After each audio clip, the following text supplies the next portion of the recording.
Do you want to do a preliminary before, or you just go live? Okay, all right, fine. Folks, good morning and welcome to the Infrastructure Committee this morning. I should probably start off this morning's meeting by saying ho ho ho, as this is the last Infrastructure Committee before Christmas. You're all very, very welcome.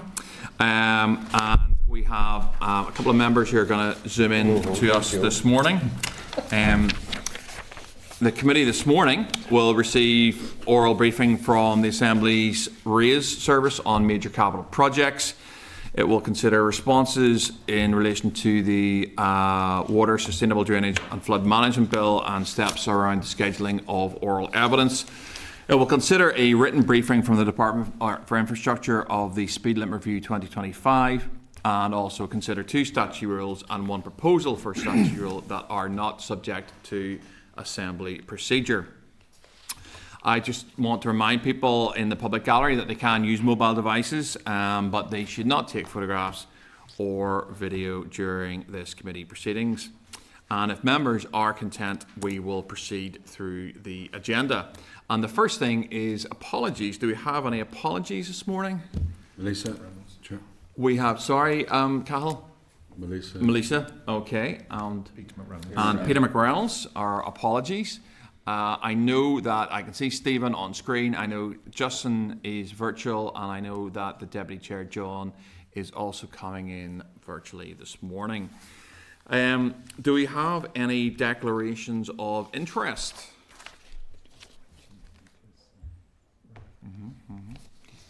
No declarations of... Yeah, just we're talking about capital projects. As part of the PSE, we've done a report there in recent times, so just in relation to that. That's absolutely fine. In that case, we'll go to item 3, which is Chair's business. I think the first item that we want to note is congratulations to Nicola on the birth of her babies. I'm looking at Cahill here. More than one. I think there's more. I hear there was 2. Yeah. You could never tell. But Nicola, I feel very confident you're not watching this morning, or you certainly shouldn't be. But on the off chance that you are, I want to make sure that we send you our congratulations to you and your husband. It's a marvellous time. Just pre-Christmas. So there'll be nothing to do, nothing to organise. But look, really best wishes from this committee to you as you settle into the chaos that will be Christmas with 2 young babies. Anyone else? Harry? Yeah, I'd just like to re-echo that, Chair. I mean, that's the first I've heard of it, so absolutely delighted for her. Couldn't be better news, and hope her and babies are doing well. Cahill, you might be able to provide some. Chair, you might be able to provide some intel on this in terms of names. As a party colleague, Chair, we'd like to wish her all the best. Caharjas agus Amor, as they say in the Gaelic language. So just like to wish her all the best, her and the twins. And it's like you say, Chair, I mean, she was on a new journey, but on behalf of ourselves, you know, we would. She's made a good contribution to this committee. But listen, it's time to take time out now and look after our family, and good luck to her. Yep. And just say, I echo that, and well done, mummy, well done, babies. Good luck, daddy. Game changer, Nicola. Do you have any intel on names, Cahill? You want to break to any journalists watching? Chair, I wouldn't. No, I just wouldn't like to say. I mean, there's. Want to speculate? Do you fancy speculating? No. I mean, I wouldn't like to just say it, Chair. I'll leave that. Leave that always to say. I mean, it's a tradition to wait for a period of time, but I leave that to whoever else wants to divulge those names. That's absolutely fine. That's absolutely fine. Okay, so and we are going to send a card, absolutely. And we'll get that expedited. Need 2 cards. 2 cards, perhaps. Oh, well done, Harry. Excellent. The committee's in good form. The day, Chair. You couldn't tell we're moving towards Christmas. And in an effort not to overly spoil the collegiate atmosphere, there was an issue raised, as is Chair's business, in terms of road traffic accidents in the Assembly. There was a debate recently which again was very collegiate. It was a very serious matter, and we're talking about folks who lost their lives or were seriously injured in road traffic accidents and then people often videoed some of those details and perhaps shared them on social media. So there was a debate earlier on in the week which members will be more than aware of, and maybe people watching in are not so aware of. During that debate, there was a little bit of discussion around legislation. Just for anyone zooming in or watching committee this morning, there was some chat around legislation. During the debate, the Justice Minister appeared to answer questions and respond to the debate. There was a little bit of challenge and questioning, particularly from the Chair of Infrastructure, around where the VARI sits in terms of legislation for that, given the fact that there are road traffic accidents, but we had the Justice Minister there. So in some questioning from me, it was clarified the Justice Minister felt it did not sit in her VARIs and it was in the Infrastructure Minister's VARIs.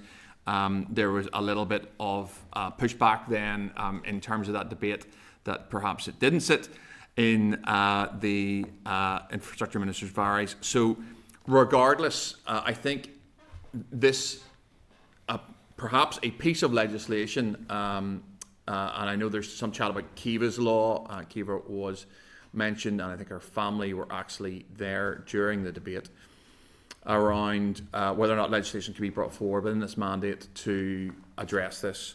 I understand that if we want to have a more comprehensive piece of legislation, that would be more complicated, that would cover a range of issues.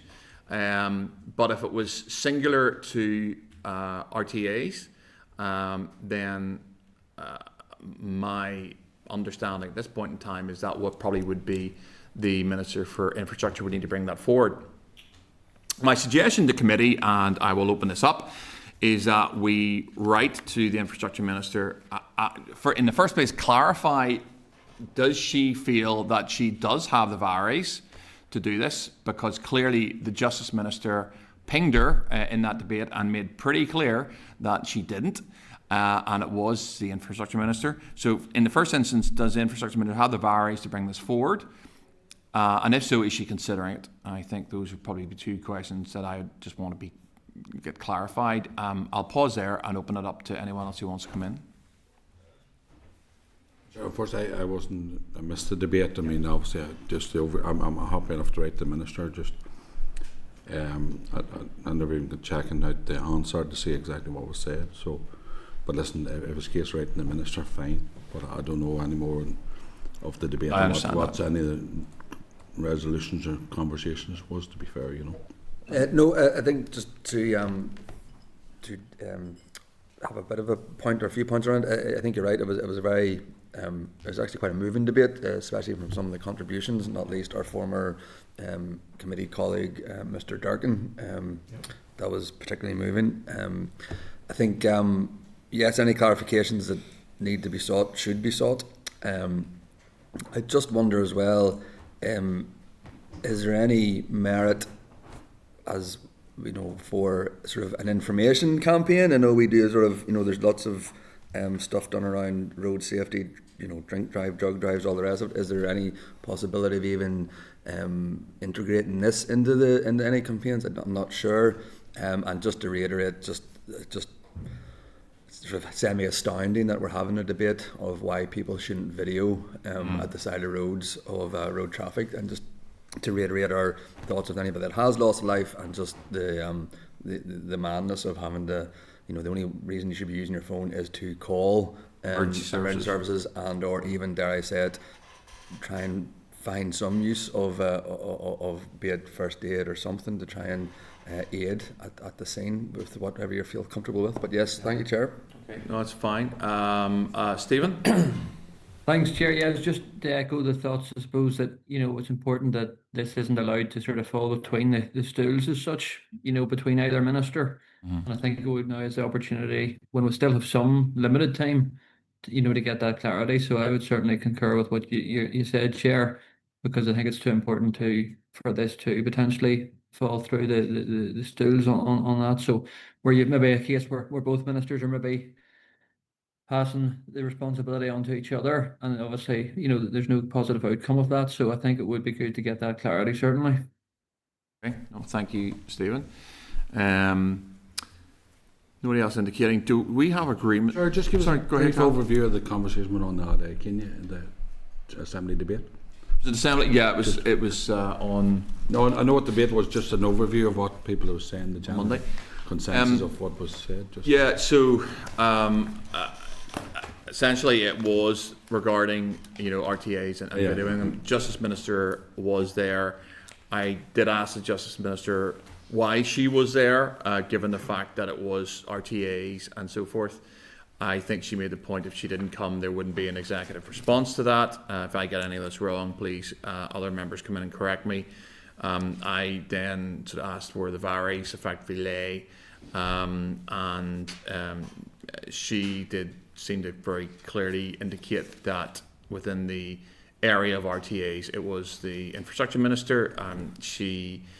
But that was more or less. I mean, there was other things. That was more or less the gist of it, Andrew. Just the only thing to really sort of add to that was that yes, there is scope for legislation around Wider stuff, if that makes sense. Yeah. And certainly the Minister was very keen to be there to answer as look the at what chair ways forward. has said about being there as the executive. There is wider stuff, but again, just to reiterate, when it comes to the actual sphere area of road traffic accidents, it was the Minister's understands that it's the Department of Infrastructure that will be. No, and that's not even the chat. It's just the gist of it. That is just a Cal, no, 100%. No, and all that goes with it about the constraints of time and specific legislation that went with it. But yeah, to be fair to the Justice Minister, she was right. You could bring in a wider piece of legislation around recording stuff that you shouldn't be recording. Let me put it like that, and that could be there could be a wide sphere of that. My fear, Cahill, is that if we sort of go down that route, there's absolutely no chance. Let's be clear about this. That'll come through in this mandate, and it'll be a lot more complex in terms of legislation. And I think if we sort of head down that route, it probably would be the Justice Minister that would need to take that forward. Okay, my thinking on the issue and where I am on it is that given the debate, given the consensus, given the timescales. I think if the varies lies with the Infrastructure Minister, that is something we have to hold her to account on and just say, I mean, she can't do everything, but I think it's our job to say, there was consensus in the Assembly. Is this, do you have the varies to bring something forward around recording death or serious accidents as part of RTAs? And do you have the scope and bandwidth in terms of the drafting team to do that, and we'll see what the answer is. Fair enough, Chair. Or you give me an explanation of that. Okay. I'm happy enough to. That's mostly all of Chairperson's business. I had another item, and I got this a little bit late, but I'll raise it and then I'll actually send it into the committee clerk, and we'll have a look at this. Then in January I'll get it on the table because I can't expect members to respond to this or ask them to do anything really around it because they haven't actually seen it. But I was made aware of some sort of street repairs. I think it was in East Belfast, and the way that these were being done, there was lots of warning signs put up on pavements. And I did see some pictures of this. Effectively, the pavements, there were so many warning signs on the pavements that if you were disabled, you couldn't get a wheelchair along there, and it was quite a busy road. So literally, you just couldn't use that pavement. And I sort of thought of that in the context of some of the debate we had again this week around disability and so forth. So had a look at what's called the Red Book for UK-wide statutory code of practice for street works.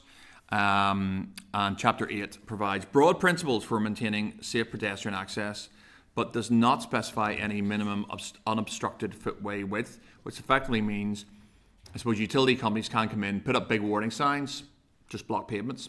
Now, we could probably walk past them, but if you were in a wheelchair, certainly the pictures I saw, you had no chance of getting along that street whatsoever, and the detour was really, really significant. So members haven't seen this. I will send it to the clerk, and perhaps if members are happy enough, we can have a look at this in terms of seeing what could be done around it. My understanding is that other parts of the UK, England, Scotland and Wales, have begun supplementing and reviewing this guidance to make it more effectively disabled friendly. Northern Ireland has not yet embarked on that. I think that's something we need to look at. And if members are agreed, I will send this stuff to the clerk and we'll have a chat about it in January. Yeah. Is that okay? Yep. Yep. Okay.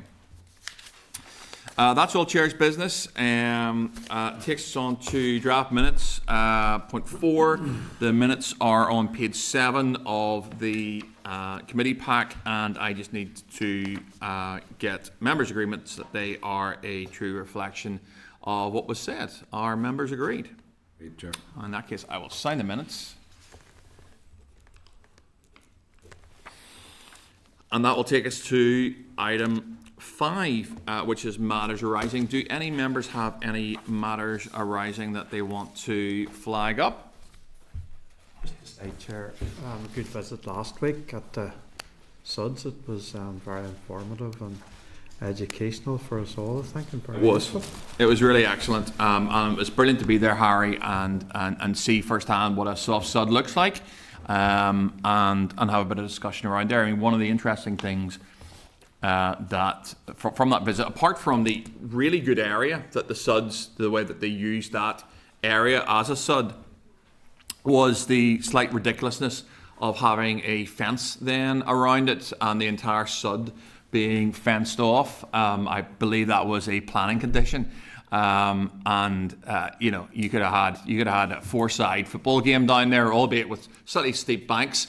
If you were children, I would imagine, and it was a shame. I just looked, I thought, what a shame that's not being used. I think that's an interesting point that this committee will want to look at, particularly around green spaces, land, and future developments that have Suds in them, because there's absolutely no reason that green space could not be part of the green space land in terms of developments. That simply doesn't need a fence around it, and I think that's certainly something that we would want to consider as we look at the bill.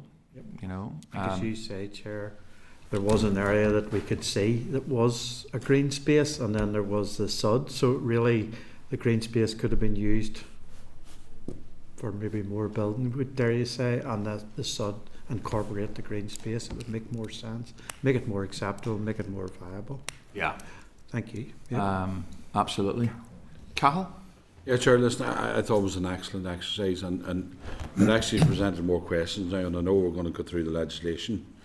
I think there's good opportunity, the LDPs, which were mentioned, but also there's a policy on green space, what's one of the planning policy statements. I just can't remember which one it was. We developed a number of years ago, so we need to look at all that in the round, and if we're serious about bringing forward this piece of legislation, we need to incorporate that in the legislation.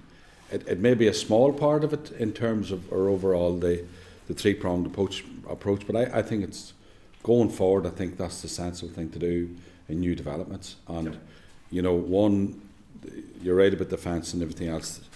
2 is the piece of legislation, and we get some clarity around what exactly that planning policy statement was at that time. That developers had to provide green space per se, and they're not using green space per se for the Suds issue. Let's clarify that bit and have a conversation about it, and also going forward the local development plans, because if the planning authorities are not going to look at that in a serious way with new developments for future sustainability, and I think it was prime time for us to look at it, and I think it'll bring a lot to the conversation too when we look at the Suds, but the bill itself, and say going forward with it. And, absolutely.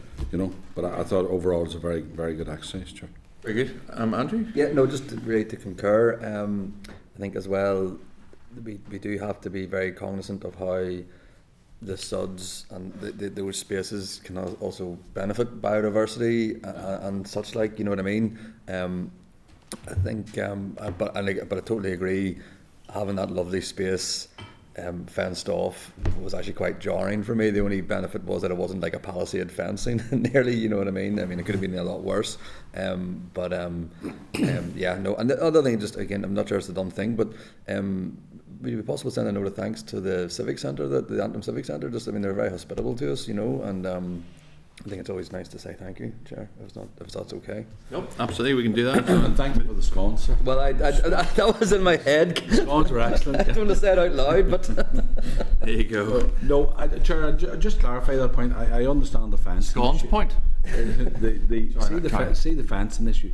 Clearly, there must be health and safety. You know, I mean, there has to be a legitimate reason as to why planning authority put a condition in that, and that something needs to be ironed out as well. I'm not saying you're right. It was a good open space, but you know, on the condition, because it was conditioned as part of the plan application, there has to be some kind of ruling or mechanism in there under plan and regulation that happened. But Yeah, I think it was, I mean, what we saw probably was one of the first SUDs, and I think the planners were a bit etsy about it, and thought, oh, there's going to be a big sort of gully in here, and that's going to have 3 feet of water in it, and, you know, and so forth. I mean, certainly that's something we need to look at going forward as part of the bill. I think the other thing that came out is the absolute fear, and rightfully so, of 13 approval bodies or 11 approval bodies across Northern Ireland. So from my memory of the bill and the way it's drafted at that point in time, one of the issues that came out, and I'm not sure if it was the examiner statutory rules, highlighted this, that the bill was a little vague in terms of what that body would look like. That is something that I am absolutely clear on, that we will want to see something back from the department in terms of you know, amendments that is specified, and there is a body, you know. So I think from memory, the examiner statutory rule said, no, this is just way too vague. You know, you need to actually specify what this body is. But having one body that deals with all the councils will streamline the efficiency of SUDs going in, and also be incredibly helpful not only for, you know, planners within the councils, but also for those who are actually building the developments. So I mean, that's the other thing that came out of that visit from the developer side, you know. And I take it, just Chair, on that note, the Confederation would have responded in relation to that, or they would have, you know, their views on those things. Yes, that will. Or do we ask them to send on extra information, or we just forgot their papers that day, isn't that right? Yeah, we asked them to send the documents that they've given us in hard copy, so that will be included, and all the bill documentation is in the pack for today's meeting, just for members' consideration going forward. Yeah. Thank you. Justin. Sure, thank you. I guess a very positive visit last week, but I still, as I said, at that site visit to the developers, I feel like we're in a different paradigm or a different time zone here, where we're talking about this SUDS initiative as being groundbreaking and sort of way ahead of the curve. We're so way behind the curve, guys. Let's catch a grip of reality. We're way behind the curve in terms of, we're talking about a SUDS element of a development that we're saying this is groundbreaking. It's not. It's way behind the curve. It's way behind time, and get on with it. It should be part of the course, and it should be aligned with what we're doing in the south as well. And get on with it here, guys.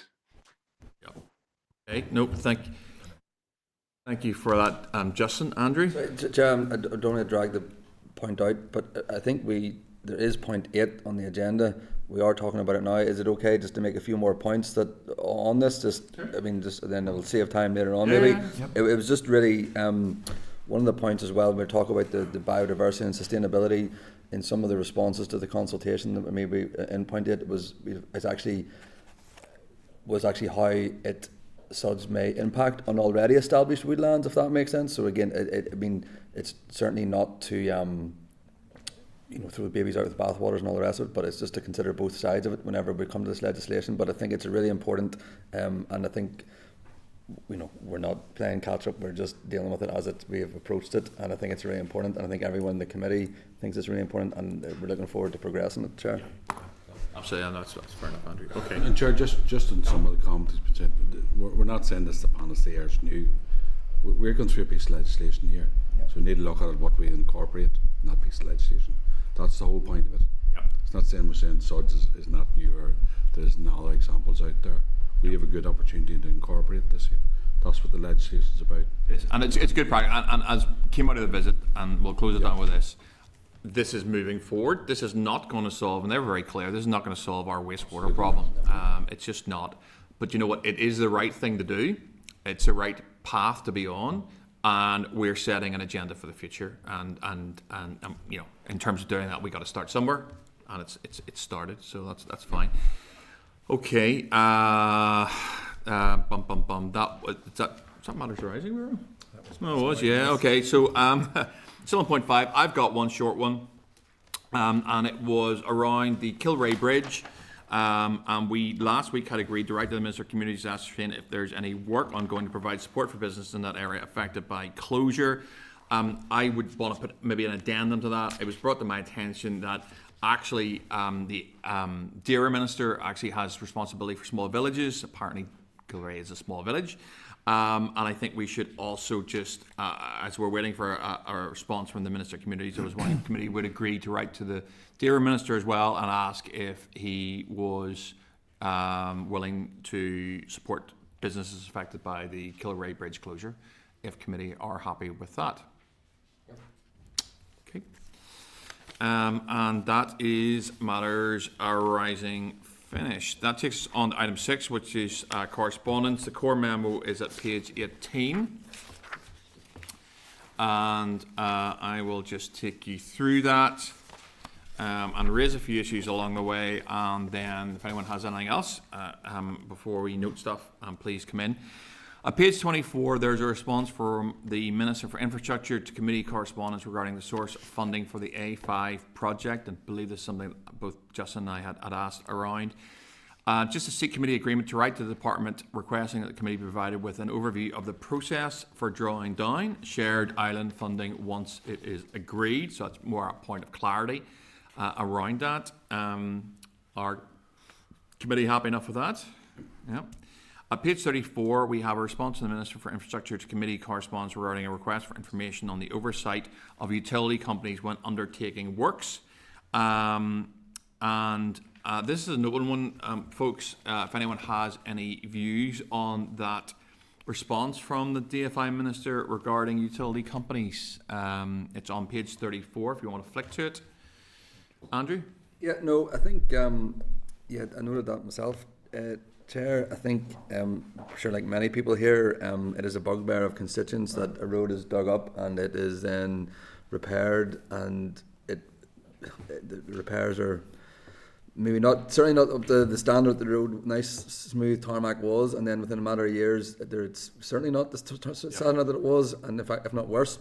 So I suppose really on the back of some of the information, I'd like to know sort of how many improvement notices have been given per year for the last 5 years, and possibly how many defects have had to follow-up inspection once, twice, or even 3 times or more. Again, just to sort of try and sort of drill down into that, because again, you know, we talked about priorities, and I think that, you know, the surface of our roads is certainly one of the ones that causes consternation, and then we've noticed how. Anyway, you know where we're going with that, Chair. So Michael, did you get that one? We're going to write and ask for some numbers. Yes, so it's how many improvement notices have been issued and how many defects identified. Yep. A follow-up inspection. Yeah, follow-up inspection. Okay. Over the couple of years, and once, twice, 3 times, or whatever. Jerry, because we had the subject come up, the PSE is going to be doing an inquiry into. Is that right? Right, okay. So, I mean, I don't mind asking the question. As part of obviously the inquiry, we'll have a lot more detail, but we're Stephen's on the committee as well. We are looking at that now. That's so PSA will have primacy on it. They're going to look at it. They're going to look at it. Yeah, right, absolutely. Okay. Yeah. So I mean, but you can ask questions, obviously. One second, Michael. Chair, if you're content, I'll liaise with the PAC Yeah. clerk, but I think that the letter is fine. Oh, yeah. For now, we've not been formally notified yet. Mm-hmm. Through the Chair, just to Mr. Boylan, I mean, so how's that going to work then? I mean, listen. What's the scope of it, if that makes sense? Well, that's we're just looking at the minute until we're ready to go. But I'm just informing you now because we're on that committee. But in light of what the member said, I have no issues putting those proposals forward at the minute. It's not really going to conflict. We will obviously we will have all the details. It's an inquiry. But we'll look through, we'll do a proper research and proper analysis of it. That's all I can say at this moment in time, Chair. That's one of our pieces of work. So okay, that's a very useful note, committee. Yeah. Andrew? Obviously that PAC has the primacy, but will we be kept abreast of it, or what, or how does that work, or just given the overlap that there is there? If they're going to do an inquiry into it, they'll take primacy and they will just go ahead and do that. And we'll be. We'll hear it at That's the not, end.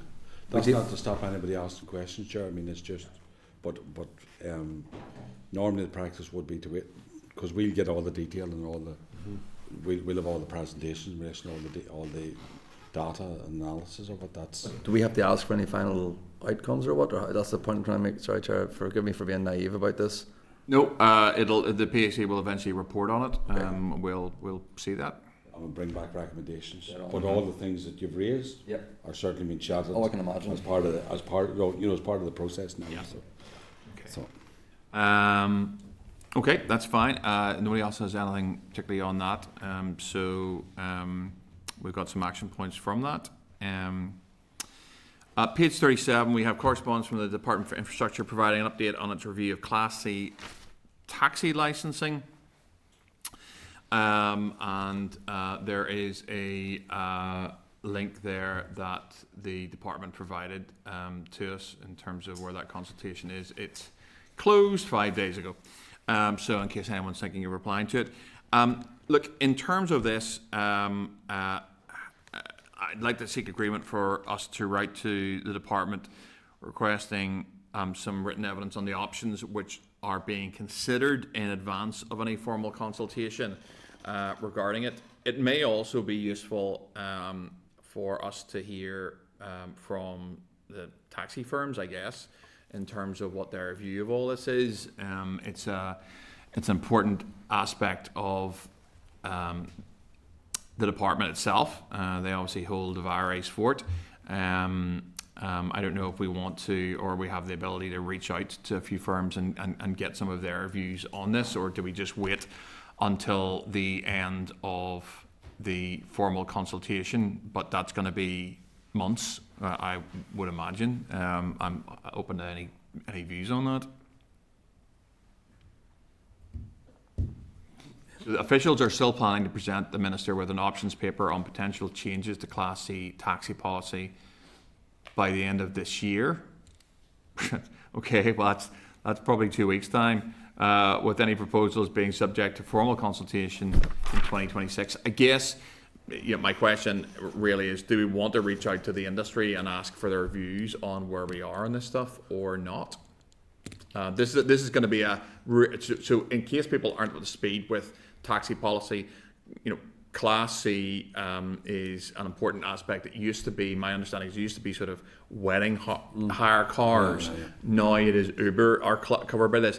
It's it may not look very meaningful here, but it is fairly significant in terms of what this is going to mean for taxis and their how they are classed and a lot of regs around that. But look, again, I'm open. We could reach out for some written evidence from the firms, or whatever you or do nothing until the formal consultation ends. Well, Chair, I mean, it's open-ended. I mean, clearly, when do we see the scope of the consultation next? Do we know that yet? Not yet. Yeah. It's not clear for Right. me. Okay. So you know what I mean. So that's the first question. So, I mean, if you want to do it in parallel, that we have conversation with the taxi industry, it's one of our chief. I don't mind having those conversations, Chair. I mean, clearly they'll respond to the consultation themselves as a grouping. But if there's a feeling out there that we need to engage with them and they want to come in and talk to the committee, I wouldn't see an issue with that. I don't know. I don't even think there'll be any conflict in relation to that, because they're entitled to respond to the consultation anyway. Yeah, they are. It's just the scope of the consultation probably, and what we can speak about and what we have them in for. You know what I mean? What about a compromise? If we can get agreement to write to the department asking what the options are, and maybe write to the firms and ask that they provide some written evidence around it, as opposed to sort of inviting them in for oral, but just actually reach out to them and say, what do you think about the consultation? What do you think about the way forward? And get some written evidence that we can consider, Andrew? I think that's right. I think the only, I think it's important. I think just because of the wider economic implications of not Belfast-based, so I can't speak for Belfast MLAs, but certainly it does seem to have garnered a bit of media and sort of interest in regarding the nighttime economy and stuff like that. And just generally, it is difficult for people to get taxis in the evening. So I think any sort of consultation is important. But there's also wider economic. So yeah, I think whatever. I'm happy enough with what you've said so far, Chair, to be honest with you. Okay, Harry. Well, thank you very much, Chair. Obviously, there is a problem here. This is why it's being looked at, and I mean, I think the process has already moved on. So, yeah, content enough that you do what you can at this stage, but I've no doubt the firms will have already fed in a lot of information. And as I say, there is a problem there, so hopefully we can find a solution through it. Yep. Well, for some of us who've dealt with it for 20 years, to be honest with you, talking to the industry doesn't.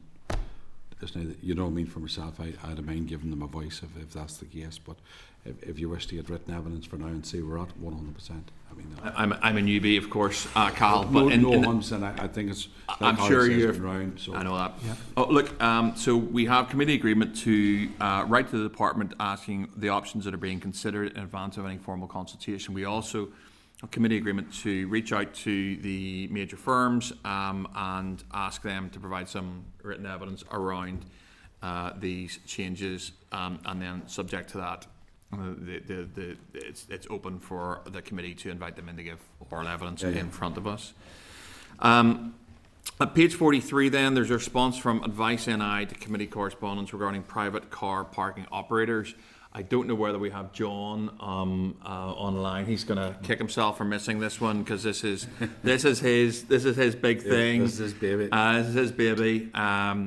So I'm not sure if anyone has any views on that. I'll leave it open for a second for people if they want to come in on this one before I make any suggestions around it. Does anyone have any views on it, Andrew? Yeah, no, just a couple of things really. I think.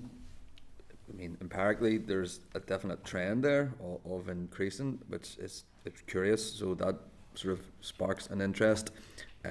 It's definitely something that comes in through my constituency office, and you know, fairly regularly, unfortunately. So yes, there's definitely both empirically and anecdotally there's an issue.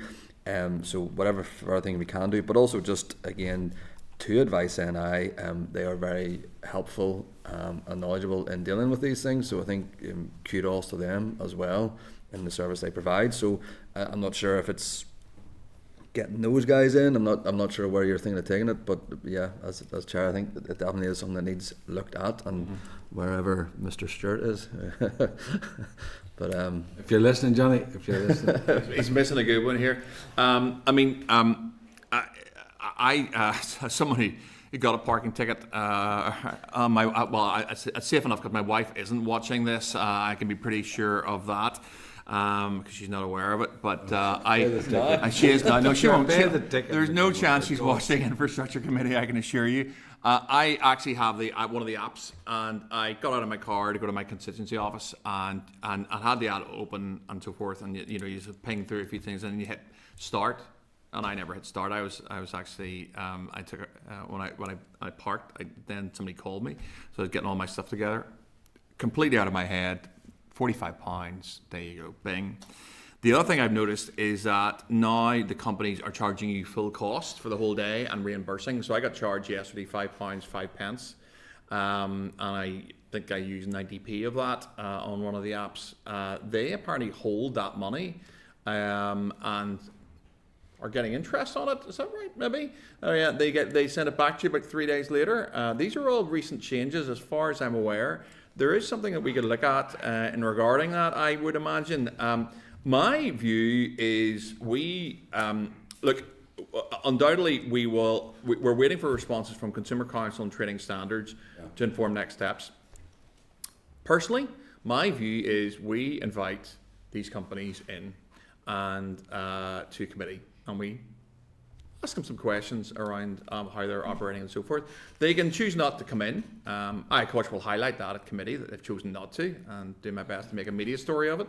But you know, they are, you know, they're making money. These are. Are you inviting them in to get your money back, Chair? Are you inviting them? Just to be clear, Because he did just to be clear, I have paid that fine already. But I think on the basis of what Andrew said, you know, we have constituents out there who are subject to all of this, okay? And I'm just giving my personal experience of it. And there will be plenty of constituents in all our areas who are subject to this. These firms, you know, to a degree, have to be held to account.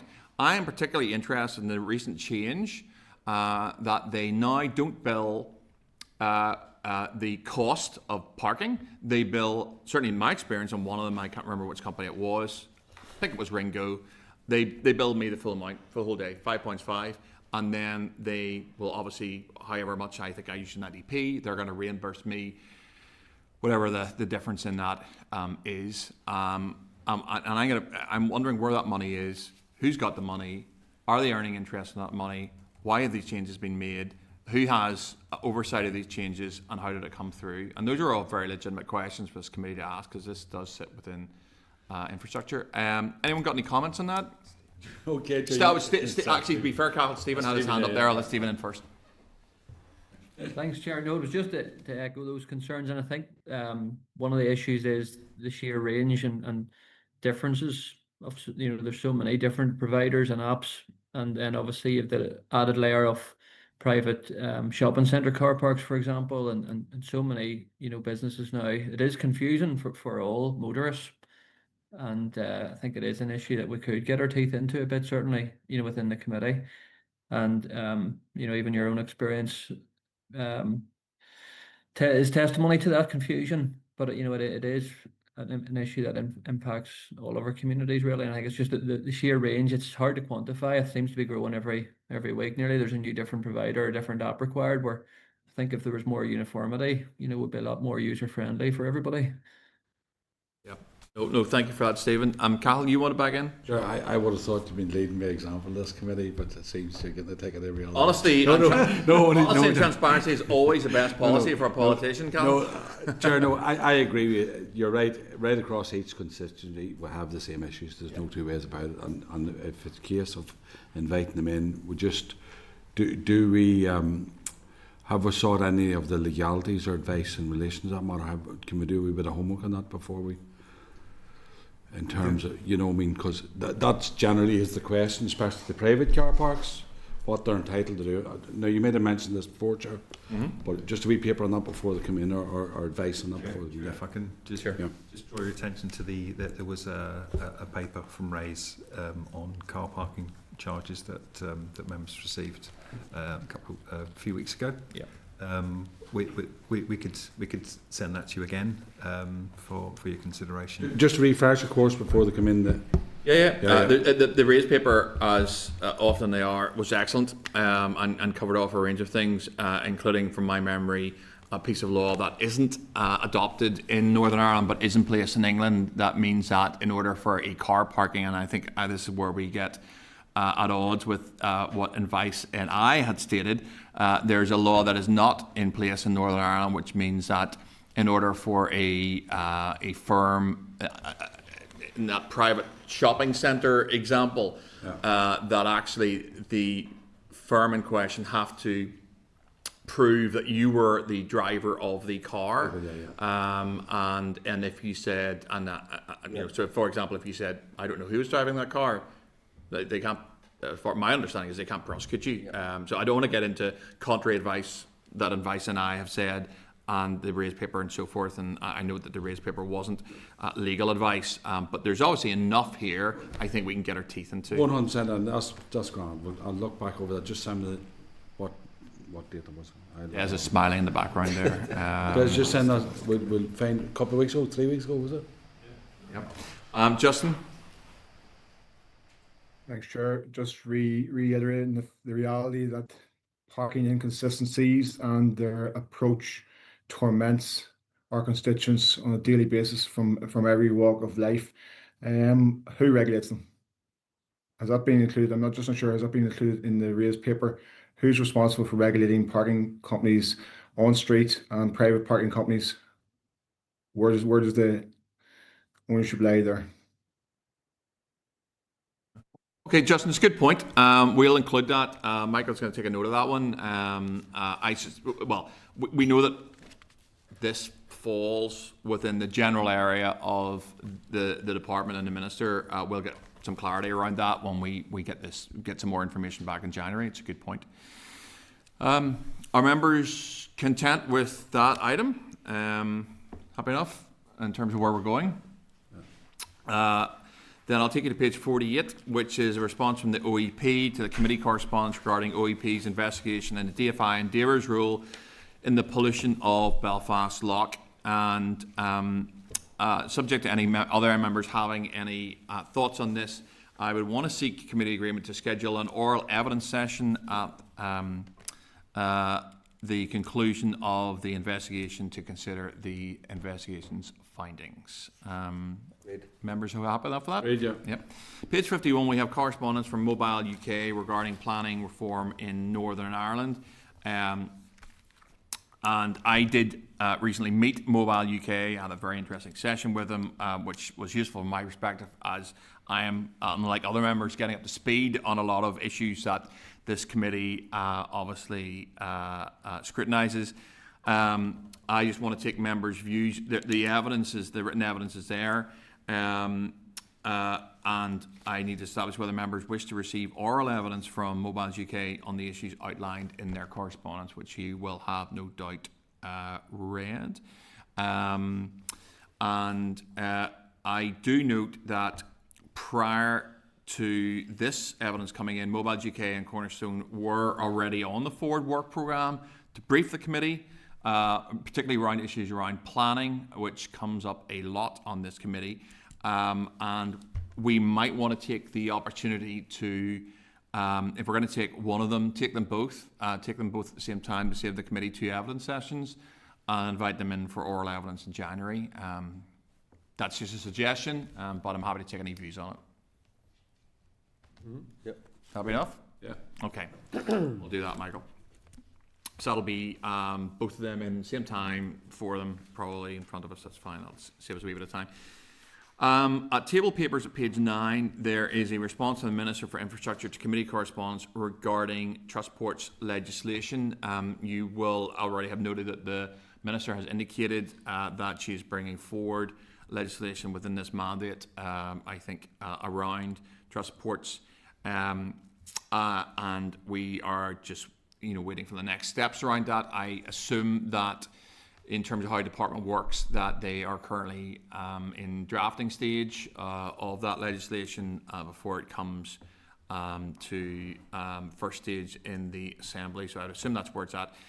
In terms of what we have in front of us, table papers, just to seek agreement to write to the department to ask to be kept informed when impacts on Trustports have been established and any relevance for the forthcoming legislation, unless anyone has anything else on that. Maybe Michael actually has an addendum to that, and if members are happy enough, perhaps we could tag on to that timescales around the legislation. I'm making an assumption, having been inside a department, that that's how it works. I'm sort of half looking at the Dallo here to see if he's going to smile at me, and he is. Just a clarity around what the timescales are. Even it's tough to it's hard for a department to scale that out, but even if they can give us some indication, and they might well just say, look, this is probably at a point of drafting at the moment, but let's get some clarity around that. Anyone else got anything on that table paper? Happy enough? Everyone agreed? Yep. Table papers, page 11, is response from the Minister to committee correspondence regarding expenditure by Waterways Ireland on consultancy fees. And you can see these consultancy fees are quite flowery. If you give me a second, I'll get table papers up here, but I did note they were quite generic.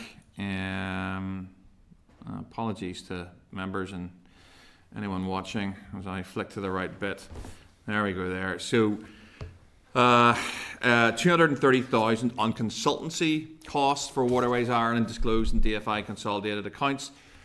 These costs cover services such as marketing intelligence, public relations, internal audit, tax advice and represent 15% of the total spend, which is the element funded by Northern Ireland in line with the agreed north-south funding ratio.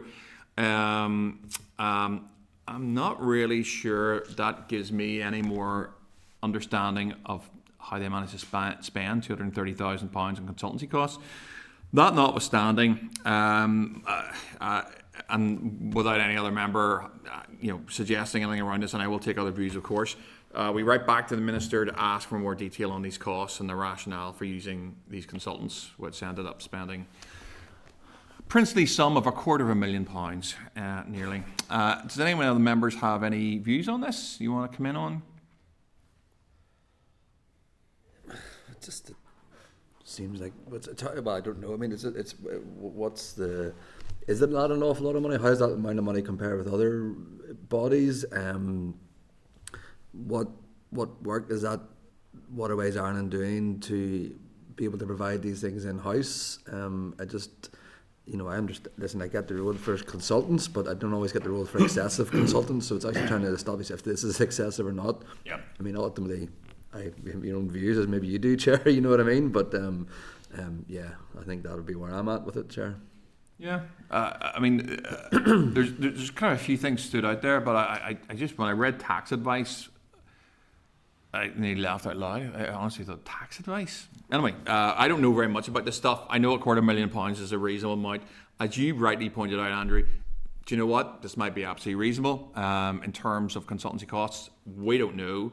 But this is the sort of stuff I think we rightfully ask questions around. That's part of our role. I don't see any other indications. Are members content that we write for more detail on the cost and the rationale for using consultants? Probably happy for that. And maybe just tag on to it something comparative, Michael, because this might be reasonable. Don't know. Subject to any other member, and you'll see all the core there. My intention to note the remaining ones, unless anyone has something that they want to bring up in core that I haven't dealt with. I'll give people a second. Not. It seems like people are okay. In that case, our members agreed to note the rest of the correspondence. Agreed. Okay. That takes us to item 7, which is the raise briefing on major capital projects. I'd like to welcome Des, a concurrent figure at this committee, and I would also want to seek agreement that the session is recorded by Hansard. We don't need to seek that agreement because Hansard isn't here, so we'll not be recording that then. If members can just remember this session, that would be great. And Des, the floor is yours for 10 minutes to make your presentation, and then members may have some questions for you. Thank you, Chair, and thanks, committee, and thanks for the opportunity to come in front of you today and deliver the paper. So, as you know, the paper was looking at experiences delivering major capital projects elsewhere. Really, it came up after it was a short discussion around issues hitting Northern Ireland during the committee planning day. Excuse me. So the paper I've provided to the committee in the packs is a literature review, basically, of audit office reviews from GB in Ireland and official industry documents, and in the various industry report, it sort of highlights that there are consistent problems with delays, cost overruns, and governance challenges everywhere, and it's not unique to Northern Ireland. So the paper basically just going to compare both the the local jurisdictions and comes up with some recommendations for Northern Ireland based on the various different reports. So just looking at or sort of a refreshing looking back at how major capital projects are delivered in Northern Ireland. There's been a number of reports that have highlighted persistent issues, including fragmented governance, complex planning issues, a lack of community support for major projects, skill shortages in those who are delivering the projects, and annual budget and constraints. And the NI Audit Office report published in 2019 found widespread cost overruns and delays in delivering major projects, including the F5 and S6 road projects in Casement Park. The follow-up PSE report highlighted weak governance and accountability within the delivering bodies, noting the absence of a single oversight body for Northern Ireland and skills gaps among senior responsible officers. procurement and business cases were also highlighted to be flawed, and annual budgets hindered any long-term planning. A 2024 follow-up report revealed major cost rises in the delivery of major projects, rising 44% from just over 5 billion to over 8 billion, with only one of the flagship projects, the Belfast Rapid Transit Scheme, delivered on time and on budget. Another report based around the Audit Office, the Audit Office report was published by the Strategic Investment Board. It suggested that without significant reforms in how projects are delivered in Northern Ireland, inefficiencies could add up to £5 billion with the current infrastructure pipeline. It provided some examples where of some cases where the planning system in Northern Ireland was described as being daunting, and it has both excessive documentation and frequent judicial reviews being a problem. It gave an example of one wind farm where the application was so big it was over 13,000 pages. The SIB report also highlighted the importance of social licence or getting community support for projects. They say in projects in Northern Ireland this is often ignored, and again this leads to delays and challenges that can cost millions of pounds, and we've seen that with particularly the likes of the A5 and the upgrade in Casement Park.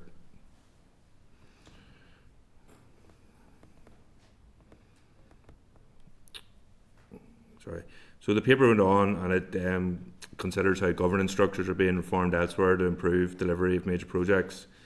It looked at the National Infrastructure and Service Transformation Authority in England.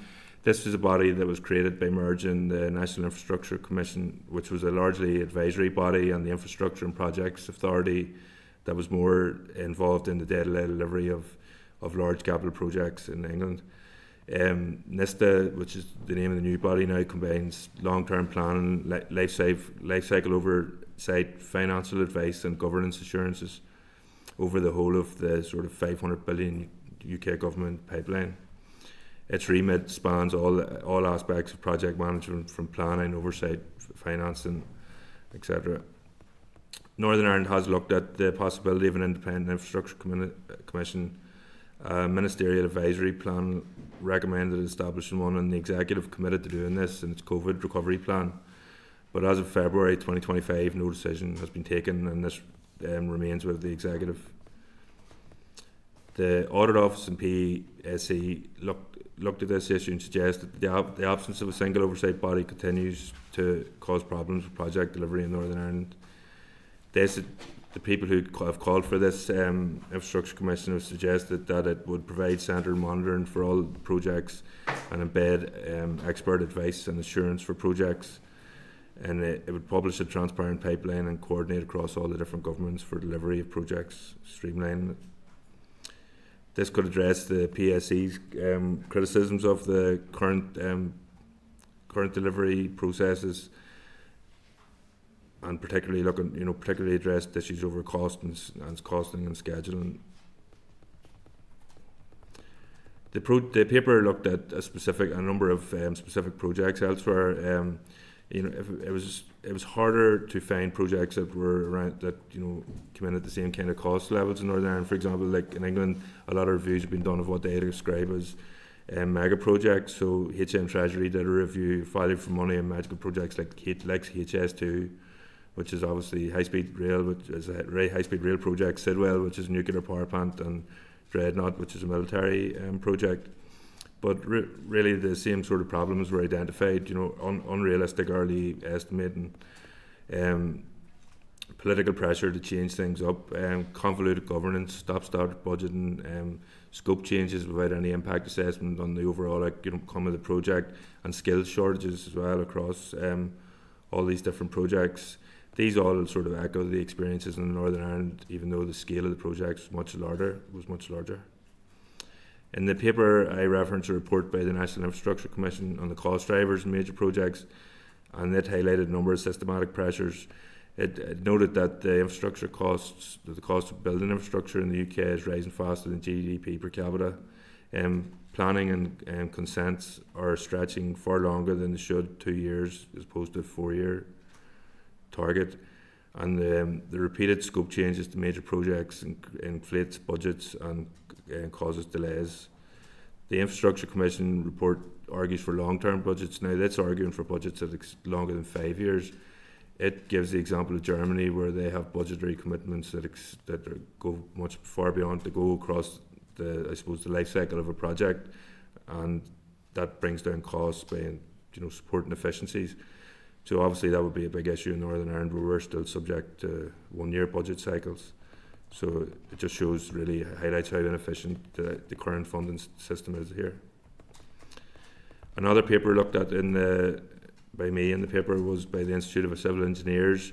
They show the global nature of problems delivering capital projects, and basically suggest that it's really only a minority of projects that are delivered in time to cost and actually deliver the benefits they're supposed to deliver. I say that there's no new tools or reinventing the wheel necessary. It's just really people who are charged with delivering these projects need to consistently apply the principles that have been proven to work, but they just don't do that. So this is what they're saying is basically the solutions are there, but people are just ignoring it. The people that are in charge of delivering the projects. The paper looks specifically at a number of more high profile projects that have had the issues of being delivered. The Edinburgh tram was an example. It's an older example going back into the late 90s and early 90s, but it demonstrated the consequences of weak government and weak governance and poor planning. And that scheme ultimately ran £400 million over. It led to a 9-year public inquiry that highlighted a number of recommendations, and that does seem to have aided with infrastructure delivery in Scotland. But like everywhere else, it does still face problems. The project looked at the A9 Julian scheme, which is a significant road scheme in Scotland. It was supposed to be delivered by 2025, and it's now looking like it could be 2035 by the earliest. This hasn't been subject to the type of judicial review processes and arguments that the F5, for example, here has shown, but the price has greatly inflated. They're struggling to get contractors to actually do the work, and they've had to re-tender it on a number of occasions. It shows the problems that they have with the supply chain really in delivering these projects on these islands. Sorry, I think just skipped a wee bit. Just looking at Ireland there, and the Metrolink project I use as an example, it obviously hasn't started yet, but it's faced massive cost escalation with initial estimates of around 11 billion. It could cost as much as 18 billion, or that's a conservative estimate, I guess, at this point. By the time it's delivered, its delays have been have been caused by planning complexity, procurement issues, and judicial reviews taken by the public.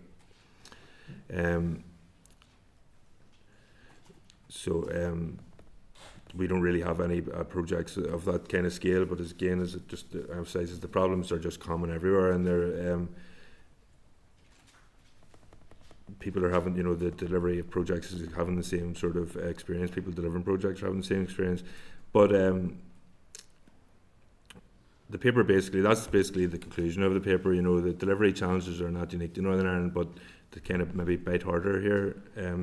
Smaller budgets, 1-year cycles, overruns, they crowd out other priorities and they erode public trust in how we deliver projects. The evidence suggests that it needs structural change rather than just tactical fixes. Integrated oversight, streamlined planning, early engagement, to secure social licence, and investment in people and the capabilities are important. Applying lessons from GB and Ireland might help. Some possible solutions that the committee might want to consider going forward, put forward in the paper and based on the reports that were considered. An independent infrastructure commission for Northern Ireland, a body with statutory remit for monitoring and expert assurance right from project inception through to delivery. Modernising the planning framework and consent process, streamlining planning regulations and policy statements, and introducing expedited pathways for major projects might be worth considering. Embedding social license as a core requirement of the planning process, making sure the public are engaged with at the earliest possible time, and that their support is guaranteed. Investing in project delivery capability, recruiting and retaining experienced specialists, and building up the technical expertise within the bodies is important. Moving to multi-year funding frameworks, like as suggested, there's talk about 3-year budget cycles, but 5-year and ultimately even longer, and that would be beneficial for delivering projects, major capital projects. And then looking at another recommendation coming from the Audit Office was mandating robust evidence-based business cases, so ensuring that the business cases nail the scope and challenges that the projects are going to face from the very start. And that's a brief overview of the paper. Hopefully it covered enough, and take any questions. Good, thank you very much. Des, the paper was sobering reading, and from as I read through it, it was. Were you going to cite another example that was even worse than the last one? You just sort of read through these sort of large capital projects that overran or cost too much or whatever it was. Then along came one that was even worse. And I mean, I noticed the Edinburgh tram one. I note that example because I was in Edinburgh quite a lot over that period, and I mean, they only overran by, I think it was it 50% or 100%? I think the cost doubled maybe. Yeah. And it's nearly like, that's a sort of standard benchmark. If you can ensure you can bring a project in for less than double the initial cost, that seems to be nearly a limited sort of benchmark for success when you look at some of the examples that you gave.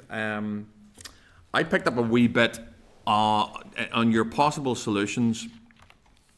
You said on the third point, consider how planning regs might be reformed to reduce complexity, to avoid delays and judicial reviews. Current planning policies are described as daunting and have been shown to lead to excessive documentation and litigation. Do you want to say any more around that? I mean, how you came to that sort of conclusion? I think that conclusion was based on the discussion from the reform of planning in England and the court cases highlighted in the strategic in the SIB report, that there was too many basically planning regulations and planning documents, and they were spread across the way. Don't get me wrong, I'm not an expert in planning by any stretch, but there's too many different documents with too many opposing views, and it's an awful lot for people who are preparing a planning application to deal with. It's also very a lot for the people who are assessing the planning application to deal with, and then ultimately the courts and stuff to have to go through it all, and that it was all just too much. So I think that case in England, where the case in England that was cited in the paper, the judge, over the wind farm, the judge basically said that this needs to be simplified and needs to be wound back, where that much information isn't coming before the courts. And England have responded with a planning and infrastructure bill, which you mentioned in your paper. Is there any reason we shouldn't have? I concur completely with the paper. I think our planning system is, try to choose my words more carefully than the first word that came into my head there, but problematic over here. And you've just more or less stated that in terms of the complexity of law, the amount of law, the fact that we have 11 councils interpreting it in certain ways, so forth. That's not even accounting for the major infrastructure projects, which kind of end up at PAC. PAC is problematic in itself for a whole range of reasons. Is there? Did you come across any indications that, in terms of a response to the difficulties that we have with planning in Northern Ireland, I mean, is there any reason that that we should not consider a planning and infrastructure bill? Do you come up, see anything that would suggest we couldn't do that here? I must say, Chair, that I'm not really over the whole sort of history of planning legislation in Northern Ireland, because I'm not really, it wouldn't be the subject area that I would be involved with. I've got a colleague, Susie, who would be an expert in planning, and I do understand that planning is undergoing reforms here, and there's plans to do so, but I also understand that there's significant differences between the planning system in Northern Ireland to the UK. So I wouldn't necessarily feel comfortable, suggesting that.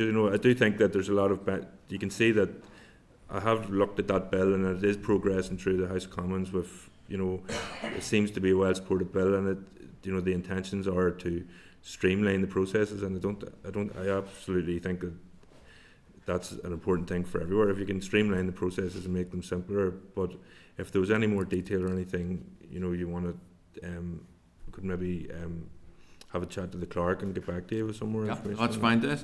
The only other thing I had, we spent all day on this. You mentioned expedited pathways for major projects. Is that something that would be helpful? I think the suggestion was in that case that there's a lot of the projects are potentially bring a great set of good. It could be a very important, significant scheme, and it might be being held up by an individual. And it wasn't that necessarily. I think it was talking about if a planning application collapses because of one objection.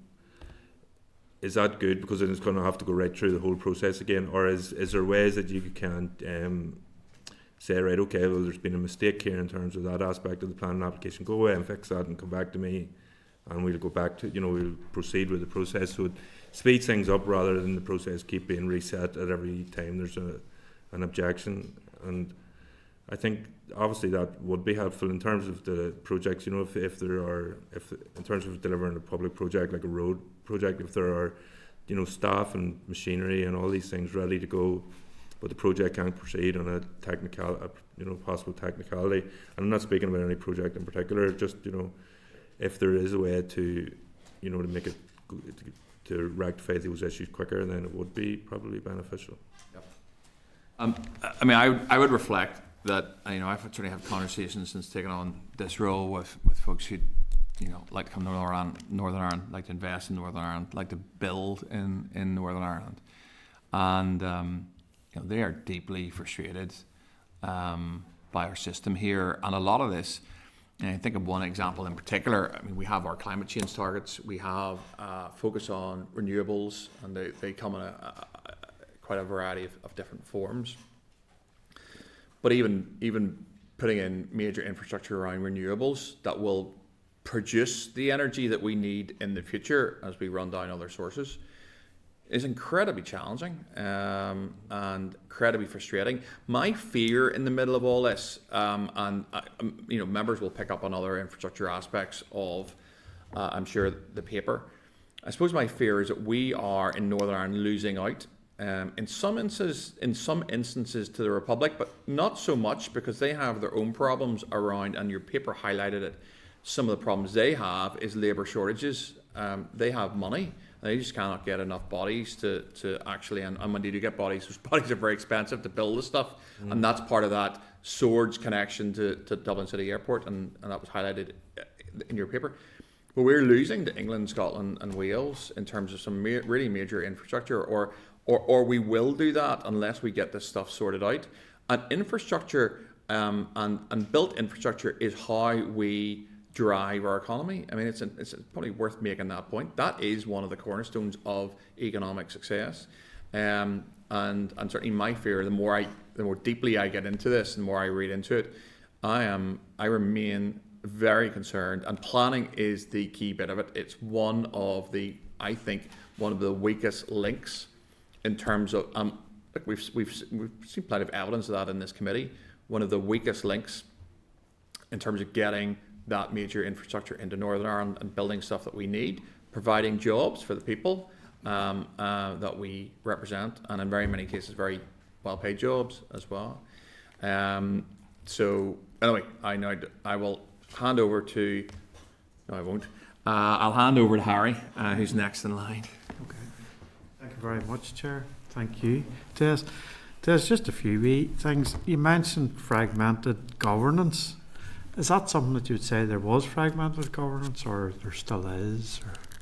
Well, as I said, the paper really was a literature review of a number of audit office reports. So those are really based. That comment was based on the findings of the Public Accounts Committee and the Audit Office, and because obviously there's different levels of governance across projects and across departments and stuff like that there. But it was also an issue that was picked up in the reports in England.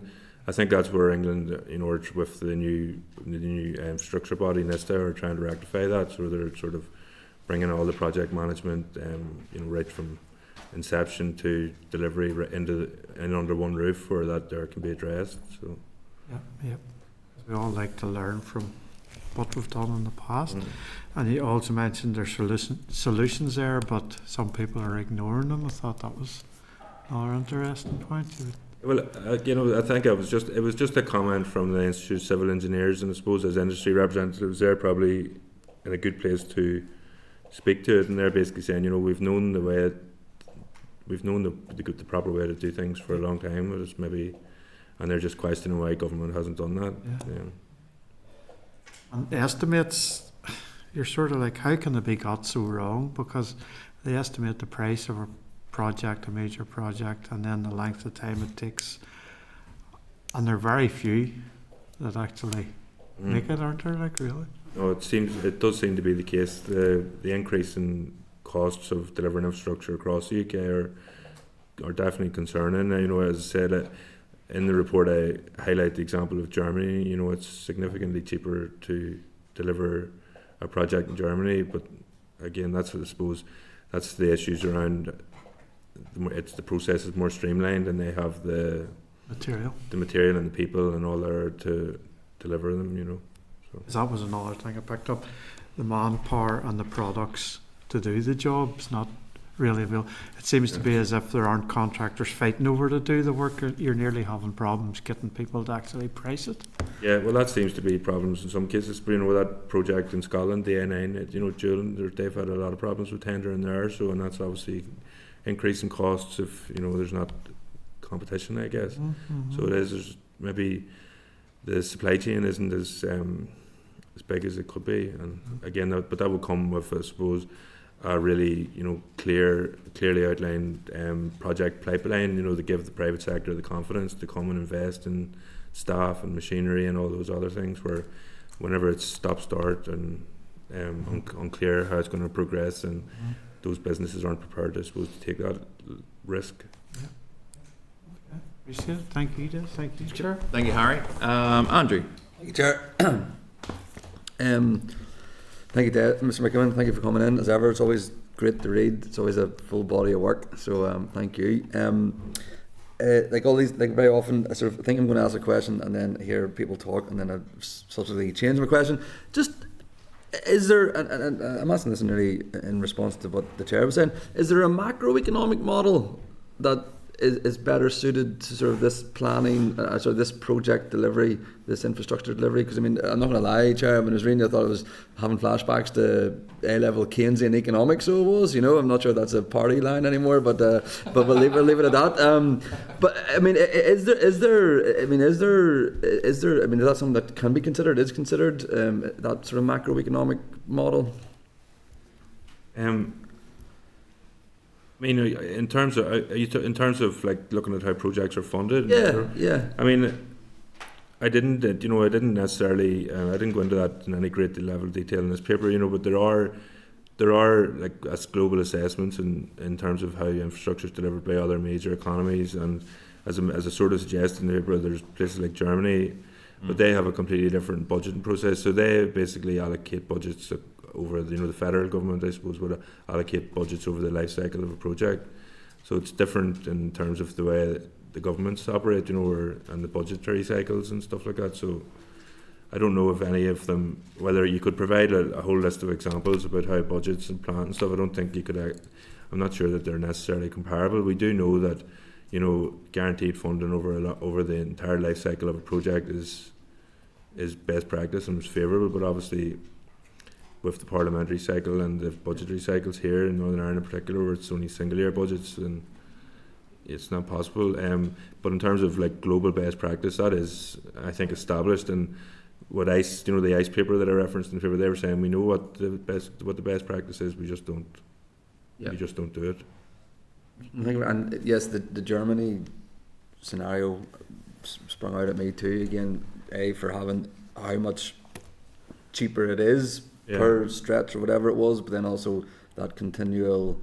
I think as you said, you call it a pipeline of projects, and again, just presume the economic benefits of that sort of speak for itself. There's guaranteed work and projects and all the rest of it, but it's also cheaper. Nearly everyone's a winner. I think that's the aim of NISTA in England, to have that sort of really transparent pipeline of projects. I mean, we have that here with the investment strategy to a certain extent, but there's obviously been some criticisms of how that's followed through in practice. But I suppose the benefit that the evidence shows about Germany is that it does allocate the funding and supports that infrastructure pipeline, and therefore the supply chains are there to deliver the projects more efficiently than than we do. So. It's always good, Mr. McKibbin, when you come in and you present these things, because we do always get sort of like almost unabashed sort of, this is how it is nearly, if that makes sense, which sometimes is a bit different from some people that come in. You put out the root causes quite a lot, you said, I think, I can't remember, there was no silver bullet per se, if that makes sense, or there was no, I mean, the root causes are all there. Yeah. And you think, I'm not sure you didn't say that there's no one greater than the other.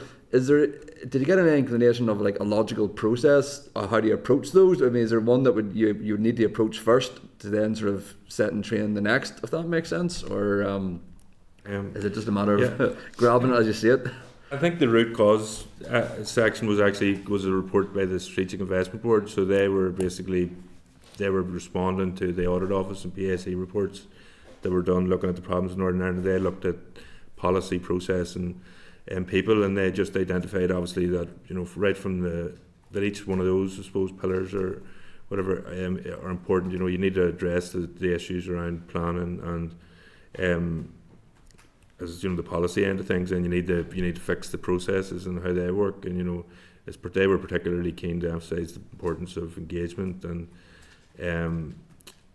so I'm not necessarily sure that there's one of them is more important than the other. I think they all are sort of reliant. In terms of their view, in terms of the SAB's review, it was basically that you need that root and branch review of the policy and the processes, and then ultimately you need to have the people in place to deliver on those things as well.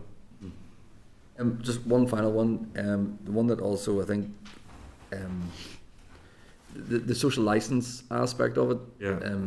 I think that's important. I mean, it's raised with me sort of in my dealings with issues, if you get me in. Is there any more elaboration? Again, I don't think that's something that we do very well, and I think it's one of the causes. Is there any sort of gold standard way of this? I mean, again, sometimes it is about weighing up the benefits, the pros, the cons, and leadership, etc. But social license, how do we do social license better? So I know we do obviously have consultations here and stuff, but ultimately the argument is that people aren't really being heard in these consultations. The consultations are almost like they're done, but they're not listened to, I guess. Whereas I think I used one of the examples I used, and I was just searching through my paper for the exact acronym.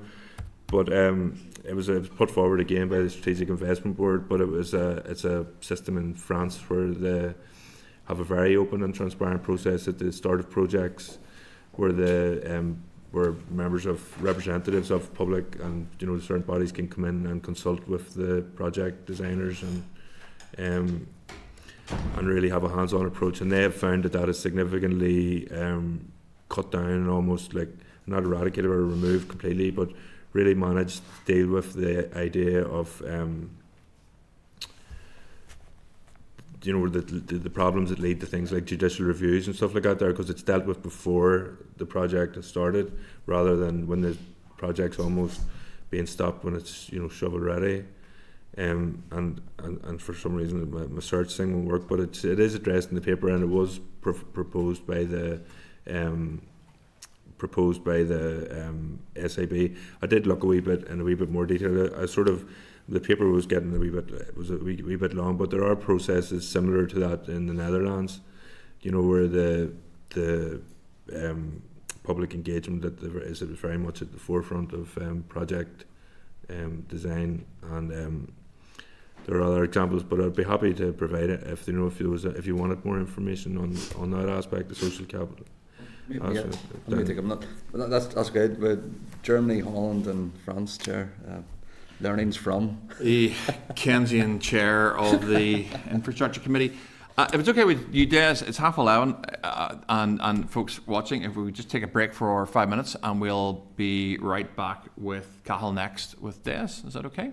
Just take a break for 5 minutes. Yeah. Folks, welcome back to Infrastructure. We're just in the middle of a briefing from RAISE with Des on infrastructure projects, and next person is Cathal. Thank you, Chair. And Des, thanks very much for the paper. I just took a few wee notes.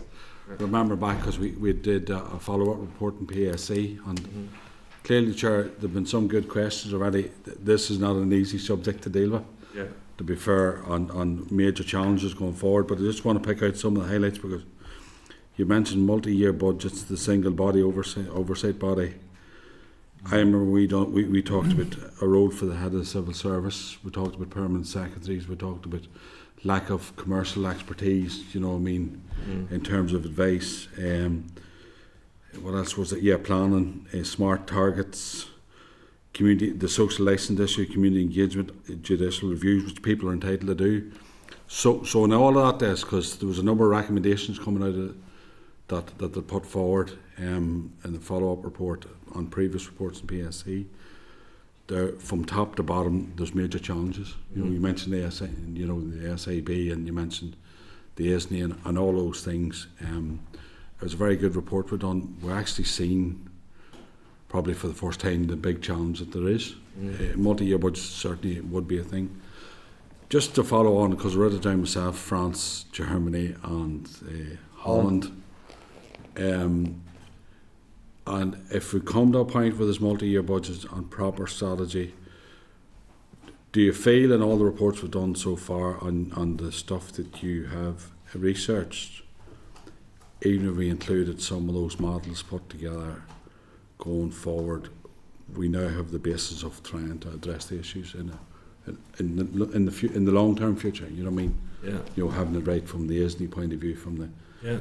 you know what I mean, all those things, the procurement issue as well, all those things come up in the PSC report. So for those who haven't done it, I would advise those members from this committee point of view to have a read of it, because there are major challenges from start to finish, you know. So and then the last point I just put on, which is an interesting one too, which has been added this last number of years, is actually having the building capacity to deliver the project, which has come on new. So just you know, because we've done all that and I'm familiar with it, for ourselves, where can we go forward? And you mentioned some model, you mentioned the Netherlands and Germany and France in terms of some of the practices.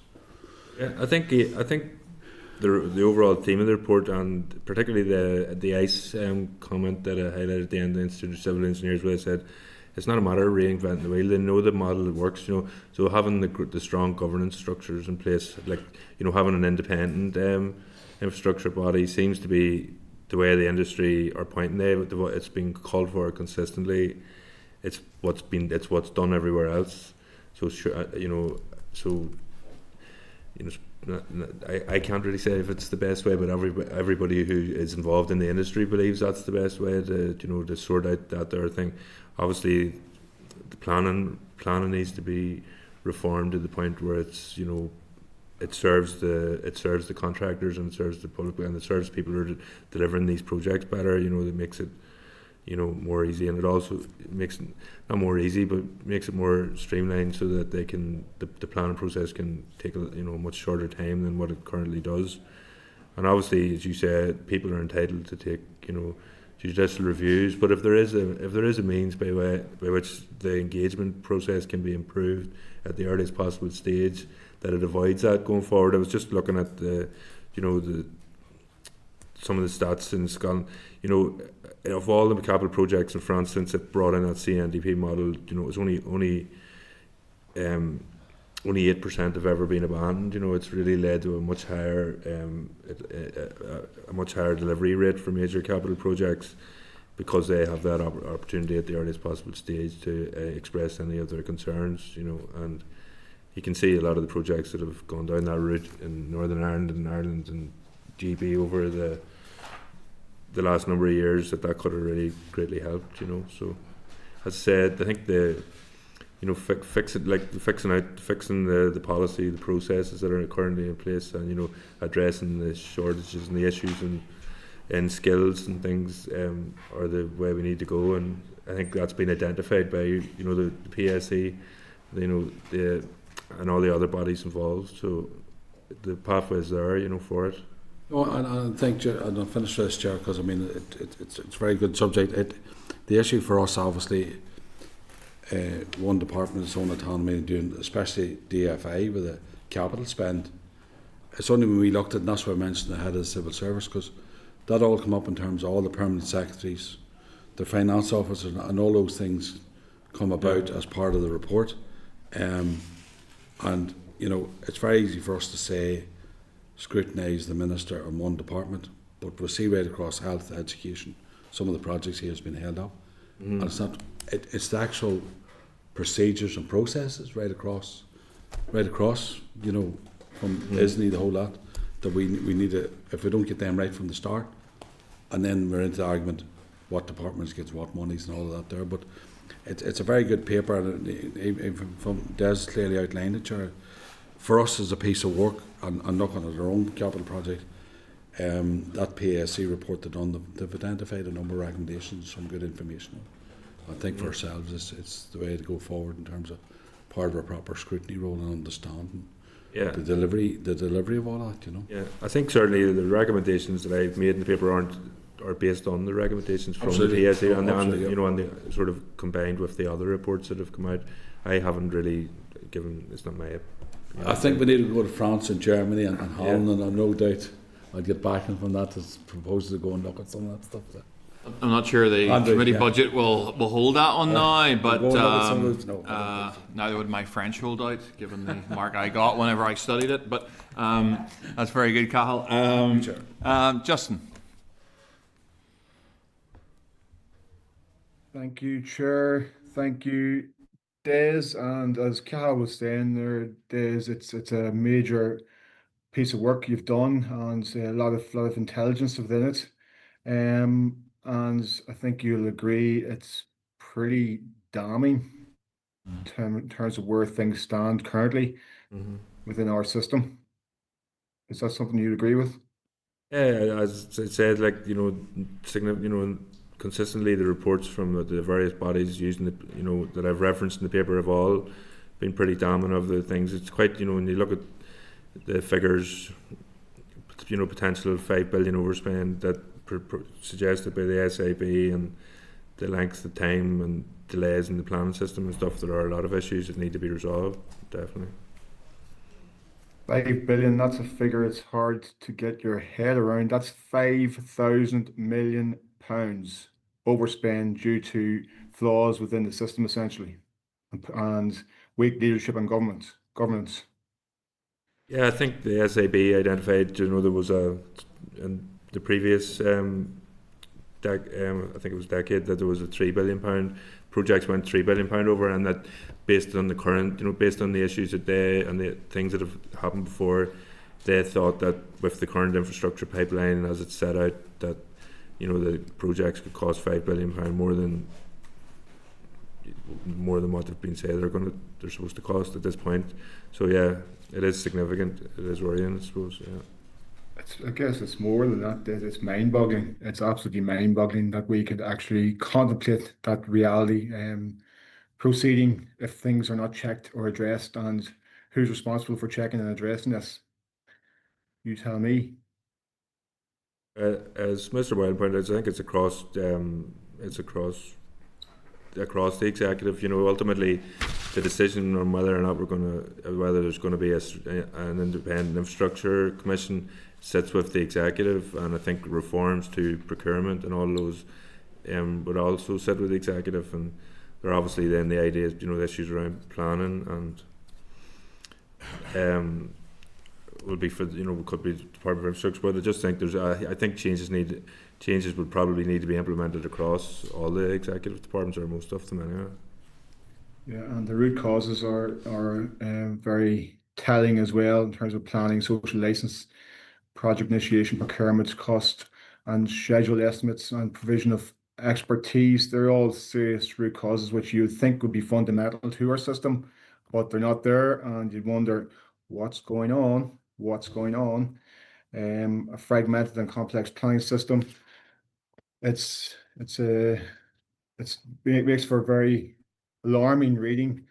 In terms of your assessment and analysis, but it says it's true to its words in terms of that's what's happening. And meanwhile, we're talking about the three-pronged approach, or the three-strawed approach, might I say, whereby funding is a major element of that, and meanwhile we're handing back £180 million unspent by the department. What's going on? It's quite incredible to read and understand that JR is obviously a major impediment to the progress of massive infrastructure projects, and the chair did mention that these projects are major economic drivers. And that money is not being spent in our economy. Yes, it's been reapportioned for pay deals, and I support that massively. But the fact that we're not spending money on developing Casement Park, £27 million handed back unspent. The fact that we're not spending money on developing the A5, £120 million handed back. The fact we're not developing the Children's Hospital, £30 million unspent. Where is that? We're talking about the dearth in expertise. How can we develop expertise if we're not building, if we're not developing? It's a lot of cart before horse stuff going on here, but it's crazy that the level of funding that should be being spent on being a huge economic driver is not, because of an incoherent and unsustainable system which is faltering across the board. In terms of what they're doing in the south, what they're proposing in the south, have you a view of where they're trying to circumvent the potential obstacles around JRs? They're proposing an approach which overcomes those bottlenecks in planning and bottlenecks for major capital projects. As far as I'm aware, the major reform to JR in the south that's being discussed at the minute is really in terms of the length of time that they have to take the JR, and also the amount of funding or the amount of legal aid that's available for people who are taking JRs has been restricted. I didn't go into that in a great deal of detail in the paper. I just had read around it when I was preparing the paper, because it was kind of it's still currently in discussion in the Irish Parliament, rather than actually being government policy yet. But if you there's a public consultation on it right now on accelerating infrastructure, and there's something. So I guess an approach which needs to be adopted here and fast. And hopefully our minister can learn a little bit about what they're doing in the south, where they get things right on multiple fronts, and get things moving forward. But Des, listen, I think it's a massive piece of work that you've done, a very important piece of work, so thank you very much. Yeah, thank you. Thank you, Justin, for those comments. I don't see any other indications, so that was really useful. Des, I think when we get to, and I think the committee sort of mainly agreed to have a look at planning in the new year as a review or mini inquiry, effectively. And you did mention your colleague whose area it really is, and I'm sure she'll be before us with some more detail. But look, that was really helpful. So thank you very much. Yeah, thank you. And Merry Christmas. Merry Christmas. Merry Christmas. Thanks very much. Michael, I'll come to you first in terms of actions or anything that we require any additional information on from that. Is there anything that you picked up on that we need to follow up on with the department you want to highlight? There wasn't specific, there weren't specific actions mentioned by members themselves, unless members have So, any. I'll open it up to. Justin, go ahead. I do think that expertise piece is worth probing further. The fact that we're not moving these projects forward, how can we have that pool of expertise if the projects aren't happening? Okay, so that's Michael's scribbling that one down. I have one, and I would like to write to the minister and ask her for her assessment in terms of how she believes the current planning system is operating in Northern Ireland, and whether, in her view, it is delivering what it's meant to. And a follow-up to that would be, is she considering something like they have, and this, do you know what, this isn't political. If this thing was happening in down south, I'd be quite happy to cite the down south example, especially for Justin, who's watching in. But England are bringing through the planning and infrastructure bill, because they do recognise that this is an area, and actually probably they were ahead of us in some ways, even before this, but they're obviously seriously considering how to expedite major infrastructure, and I think that is something, based on everything that I've read, what we've heard today, evidence that we've heard at this committee, and there are significantly more long-standing members of this committee than me. Has the minister is there any indication from her that she's intending to bring something through that looks anything like a planning and infrastructure bill, either in this mandate, or to set in motion some scoping mechanisms that would allow that to progress in the next mandate? Would be the additional point from me. I'm happy to take anything else from anyone else in terms of on the back of the oral presentation. Which I don't mind that, just for clarification. See the planned infrastructure bill, where is it set? What department or who taking on that responsibility introducing that legislation? Oh, that's a good question. Is it, just find out, is it a single department, or is it across the board, or is there one, obviously it's the lead department or not, whoever that is? But yeah, it's a good question. Just to see how that goes. Because I don't mind asking those questions, Chair. It's like I said, I only refer back to today's report, because there's so many cogs here. And we have to separate the autonomy of the committee and what are obstacles outside of a single department to deliver. We just need to tie those up if we're serious. Now, if you're saying on that bill, that's a different matter. If that's the remedy to it, the social license stuff and all that, which we've mentioned.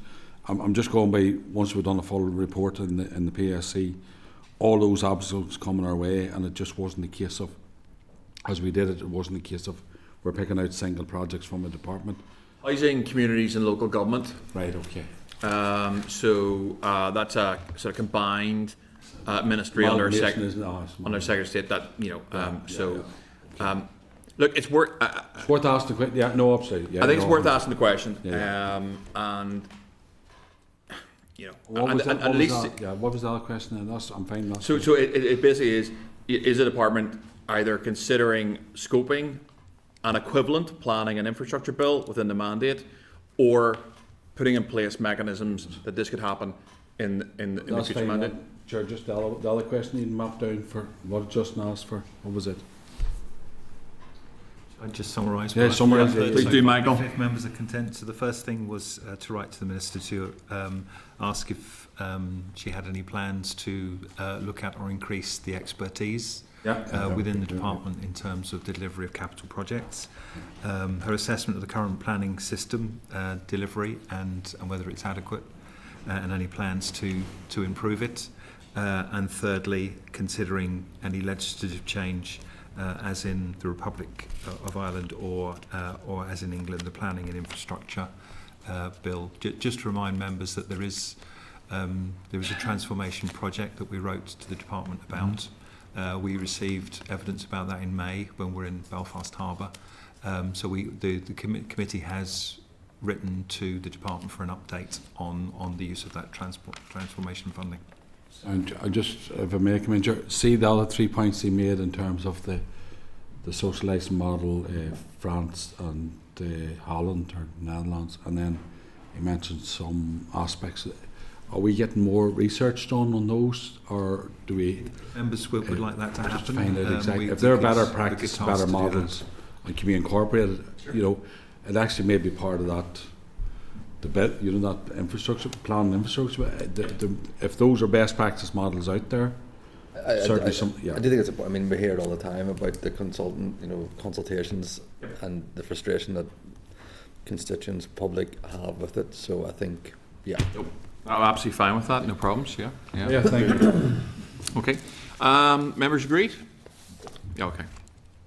Takes us on to item 8, which is the Water Sustainable Drainage and Flood Management Bill. I will take you on a stroll through your committee pack. Here at page 100 we have the clerk's memo, and at page 106 we have the table of issues. At page 115 we have the agreed stakeholder list, and from pages 119 to 162 we have a copy of the responses received to date. Tabled at on your table papers at page 15 we have the Minister for Infrastructure written queries on the bill and her response to that. Tabled at page 18 we have the Minister for Infrastructure, the Examiner's Statutory Rules response on the bill. And tabled at page 22 we have the Minister's response to the oral briefing. Just to note for committee, the call for evidence closed on the 3rd of December. However, it is likely that some late responses may be received. All of the responses to date are included in members' packs, and the clerk's brief set out a draft indicative timetable for the scheduling of our evidence, which you will see stretches into the new year. Subject to the availability of witnesses, I do require committee agreement on the draft timetable, which you'll see that's set out in the clerk's memo. And I'll take any other issues that members wish to highlight at this point.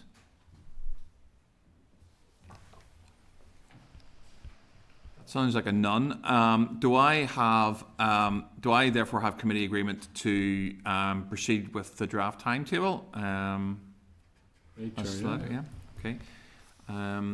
And members don't have any issues you want to highlight at this point. We will get into the thick of it, not the political satire, but the bill in the new year. Apologies. Sorry. I think we have one. Item 9, we have the speed limit. An extra 5 minutes for that. Okay. Item 9 is the speed limit review 2025, and we have some written evidence from the department there at page 163 in terms of your pack. And subject to members having any views on this at this point in time, it would be my intention to schedule oral evidence at an appropriate date in the forward work programme on that. Are members happy enough with that? Very much so. Okay. Item 10 is subordinate legislation. Just need to advise members that there are 2 SRs that are not subject to Assembly proceedings and are not required to be laid. These are on pages 166 to 171 of your pack, and are SR 2025-192, the Parking Places on Road Coaches Amendment Number 2, Order Northern Ireland 2025, and SR 2025-193, the Waiting Restrictions Springfield Road Belfast Amendment Order Northern Ireland 2025. Just need to remind members that the committee noted these proposals on the 26th of November, and to ask members, are they content to note the statutory rules? That takes us to item 11, which is SLs that are not subject to Assembly procedure. I need to advise members that there is one SL1 for statutory rule that is not subject to Assembly proceedings and is not requiring to be laid. This rule is on pages 173 to 183 and is SL1, the schools part-time 20 mile per hour speed limit amendment order Northern Ireland 2025. And given the potential impact upon road safety surrounding schools, it may be the committee's wish to write to the department to establish the response rate by the PSNI in the relevant areas for this proposal and its wider assessment of the responses more generally. Do we, Michael, want to hold this, or are we content that we will gain committee endorsement of the SR and in parallel write to the department around this if committee wishes? If members are content, it's really seeking more information about some of the processes around this. Okay. When the PSNI is approached as a consultee, how often do they actually respond, and how much input do they have? The members may wish to be consider whether the SL1's fine as it is. It's just the rather than holding it. Do the members? So we've got two options. In this case, it may be a little bit unfair of us. Sometimes we do hold these because the department maybe haven't given us enough detail, or there's another issue. In this case, I suppose our query really is with the PSNI around this one. So on this one, it would probably be my view that we are content, and separately we will write to the department to get some information from the PSNI around it. Are members content to proceed in that course in terms of the SR? Yeah. Just to check for the proposal, Chair, that's to write to the department to ask how often the PSNI responds to these things. That's correct. Yeah. That takes us to item 12, which is the forward work programme, and that is at page 184 of your packs. Just to inform members that following the committee's external meeting and site visit last week, committee staff are engaging with the Construction Employers Federation with a view to scheduling some oral evidence on the 21st of January, and that will form, I would imagine, a fairly key part of bill scrutiny. I just need to seek committee's agreement to proceed with the evidence sessions as set out in the forward work programme and to reflect any decisions taken today. Our committee agreed. Great, Chair. Any other business? Deputy Chair has joined us. Maybe he wants to talk about that issue you raised at the start, Chair. Have you said? Oh, he's massively late for that, Cal. There's no chance I'm going back to that. Are you joking? Not even for the deputy chair. I mean, Christmas. Well, it is Christmas, I suppose. I should consider that. In the meet, there he is. Want to come in there. There he is. He's got his Calvin Klein T-shirt on. You see the that? Tottenham man's in. It's one of those days. Okay. Christmas, you'll give me some understanding. I will give you plenty of understanding, John. You're very welcome. I'm going to take Justin first. We are on AOB, and then John, I will absolutely let you in if you want to reflect anything in terms of, we had a discussion around car parking, and I'm not sure if you heard that or not, but I'll certainly let you come in on that one. But I'll take Justin first. Thanks, Chair, and hi, John. How are you? Just in relation to Minister's questions to the Minister for Finance on the 25th of November, the Minister for Finance said in answer to a question that the member is aware that the Infrastructure Minister is bringing forward legislation on developer contributions. I believe that legislation is at second stage. So I'm a bit confused by that. Is the Minister for Finance, does he know something that I don't know? Could we seek clarity, written clarity from that, on that front, from the Minister for Infrastructure as to what the Minister for Finance was talking about? Okay. I don't have an issue with that. I suspect perhaps the Finance Minister was referring to the SUDS bill, I suspect, but well, you know, you said the developer contributions. I understand that. Sorry, Chair, but I second that proposal. We'll write to the Minister. Okay, that's fine. You got support there, Justin. We will. Thank you, Cal. Another thing is, Chair, in relation to private car parks we've discussed today, on the report, which was very useful, where it outlines that DFI has no responsibility for parking restrictions or enforcement action on private ground. Where all of our constituency offices are bombarded with the fines that are coming in through from the companies that have been discussed at this committee previously. But the question I have is, if the department have no responsibility for private car parks, where are these private parking companies getting driver details from?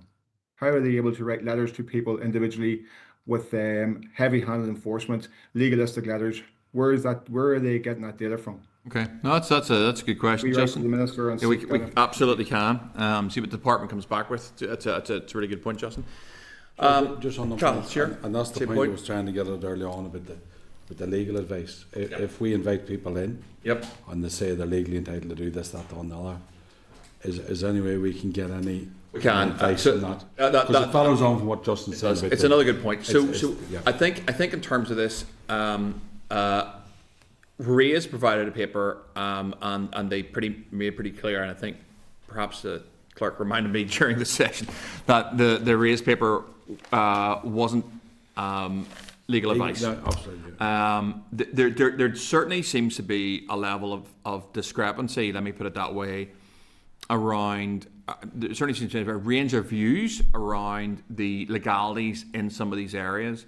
Perhaps we will ask legal services to see if they can have a look at this for us and give us actual legal advice around it, and sort of take that one to bed for the new year. It's a really good point, Carl. And certainly we'll include that, Michael, scribbling away in terms of, we'll get some agreed actions at the end of that. Are you happy enough with that? Absolutely, yeah. John? Yes, Chair, and thank you. And again, apologies, I missed about the first 20 minutes of the committee. As I said, a few issues locally this morning on the back of yesterday, so I was following up on those, but I caught the rest of the evidence sessions, and a really good session as always. Just on the car parks, I know I missed the conversation, but I think I'd said before, I totally agree with maybe getting that legal side of thing from legal services. It would be good as well maybe to hear from the Consumer Council and those who are working alongside our constituents, along with our offices, just to see where their latest take on the situation is. They have been invaluable in providing advice to people affected by these companies. There are a range of them operating, as we have said before, some operating well within the law, as they see it, others who are a bit more flexible in their approach. But in answer to Justin's point, they're getting the information because assuming that they tick the relevant boxes of compliance, they can apply to the DVLA, who provide driver vehicle licensing information, or sorry, car registration details. And that's why they send it to those who have the car registration registered in their name rather than the license. So it's not the DVA over here giving it, it's the DVLA in Swansea providing that information.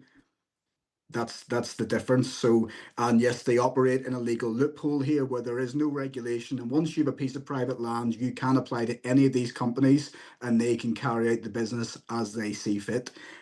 I don't know what the conversation earlier involved, but I think a couple of evidence sessions around Consumer Council legal services and then potentially a committee debate or another evidence session would be worthwhile.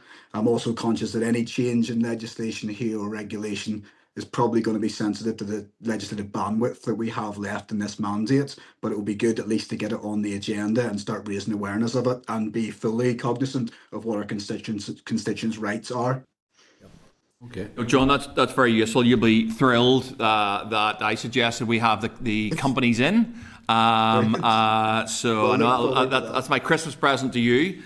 So we will be writing in your constituency, John. By the way, in your constituency. Bring it on. So we're going to invite them in and see if they come, John. And I'm sure there'll be a range of questions for them if we get some of these companies in. And just to clarify, Chair, just to remind members that we're waiting on responses from the Consumer Council and Trading Standards, particularly on this issue. Okay. We've received Thanks, correspondence from Advice NI. I think the agreement was, I think the committee agreed to wait until we got those two to come in, and that would inform any future evidence sessions if we wanted to invite the companies in. Unless members remember differently. Nope. No, that's fine. Oh, happy enough that. Yeah, it's fine. I have one AOE because I forgot about it in chairperson's business, but I'll raise it now. Just again on Justin's point of the Finance Minister's statement in regards monitoring rounds and DFI. If anyone is really interested, it's if you go to John's statement and go to Table 3 allocations, which looks like page 16 of 20. And my question to the Finance Minister was around capital portioning, and I asked him essentially why, and he said he doesn't make the he doesn't agree to bids. It's the executive, but I think we need to sort of clarify that. Effectively, the point I was making to him was that there were two inescapable bids that were fully met. I think it was Sclarryford A26 and the over planning, and those inescapable bids were fully met at monitoring and agreed.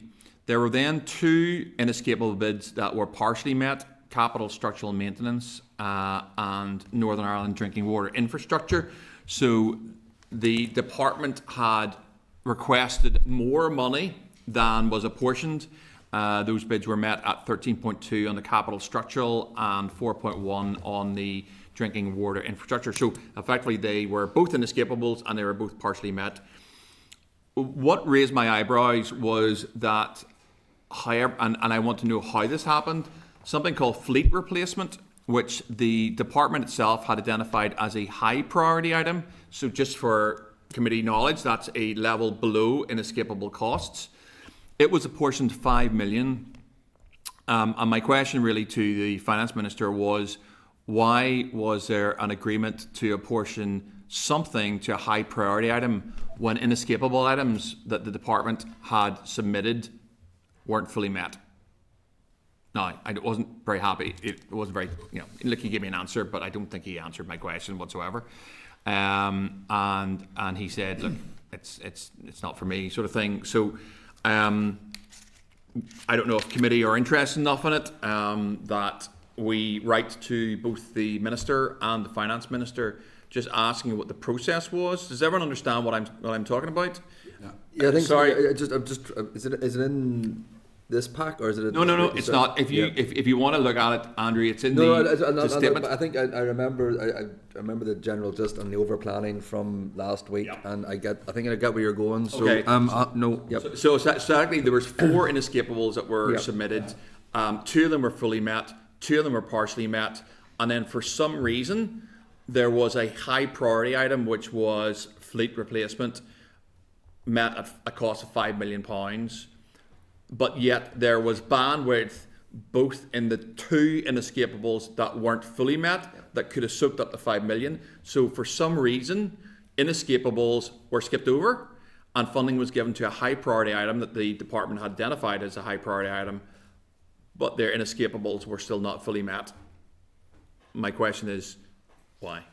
Yeah, that's it. Justin, is that the same item? Yes, it is, Chair, and you triggered something for me. It was something I intended to mention in AOB also. In relation to the same breakdown where we have the allocations, that table 3, NA water, transport and roads over planning. Roads over planning, I'm not sure what that actually means. 34.1 million. Surely that should be broken down a little bit.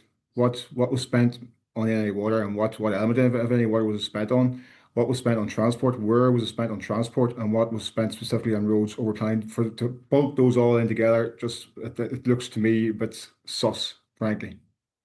So I did see somewhere, we had a long debate about over planning at the last committee meeting, and I remember when I read through the finance minister's statement, I'm not going to be able to find it here live, I don't think, but when I did read through it, there was an interesting breakdown of funding that gives some indication as to how that was broken down, but I'm not going to be able to find it live, but certainly the discussion we had last week with the finance officials, because I did ask them this question, and they seemed to say that 34 million of over planning, they didn't, there were sort of 3 areas, and I don't want to misrepresent them, but they sort of prorated it across. It was quite a complicated answer, and they sort of, don't know how to not misrepresent them. It wasn't guessing, but they had to sort of split it up into 3 areas in terms of the bid process. If you want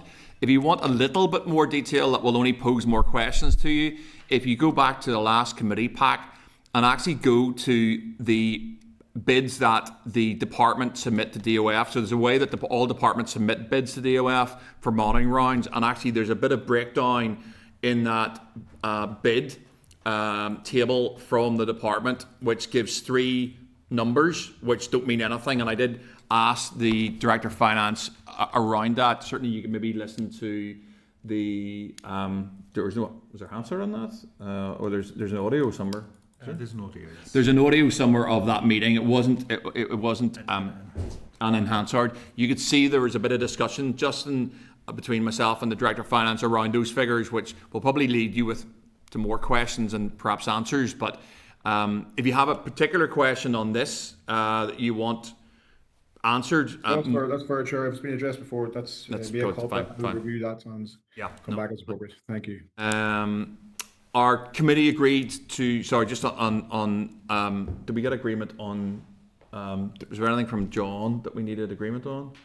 We're happy enough with that, are we?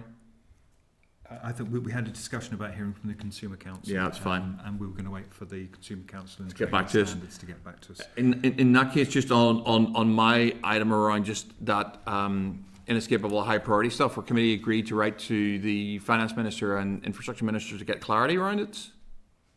Great. Yeah, happy enough. So just to clarify, Chair, that's to ask for the process as to why high priority items are allocated money when inescapable haven't been in full. That's correct. Yeah. Okay. Any other AOB anyone's got? No. Okay.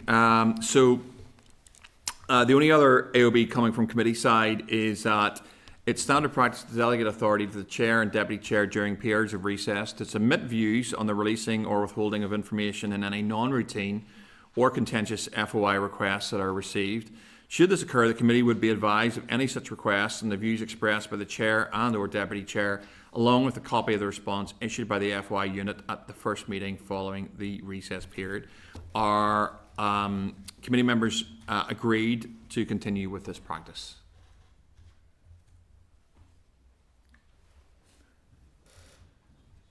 Yes. Yes, yes, they are.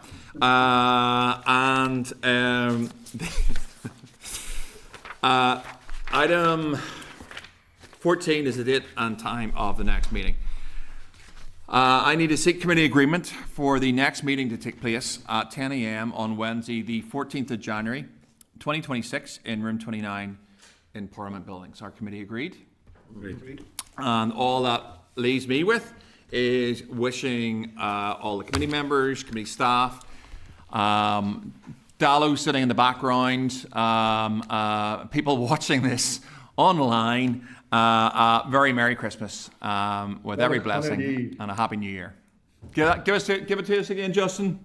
There you go. Happy Christmas all. Yes. Have a Okay. great one, everyone. Thanks, Chair. Thanks, everyone.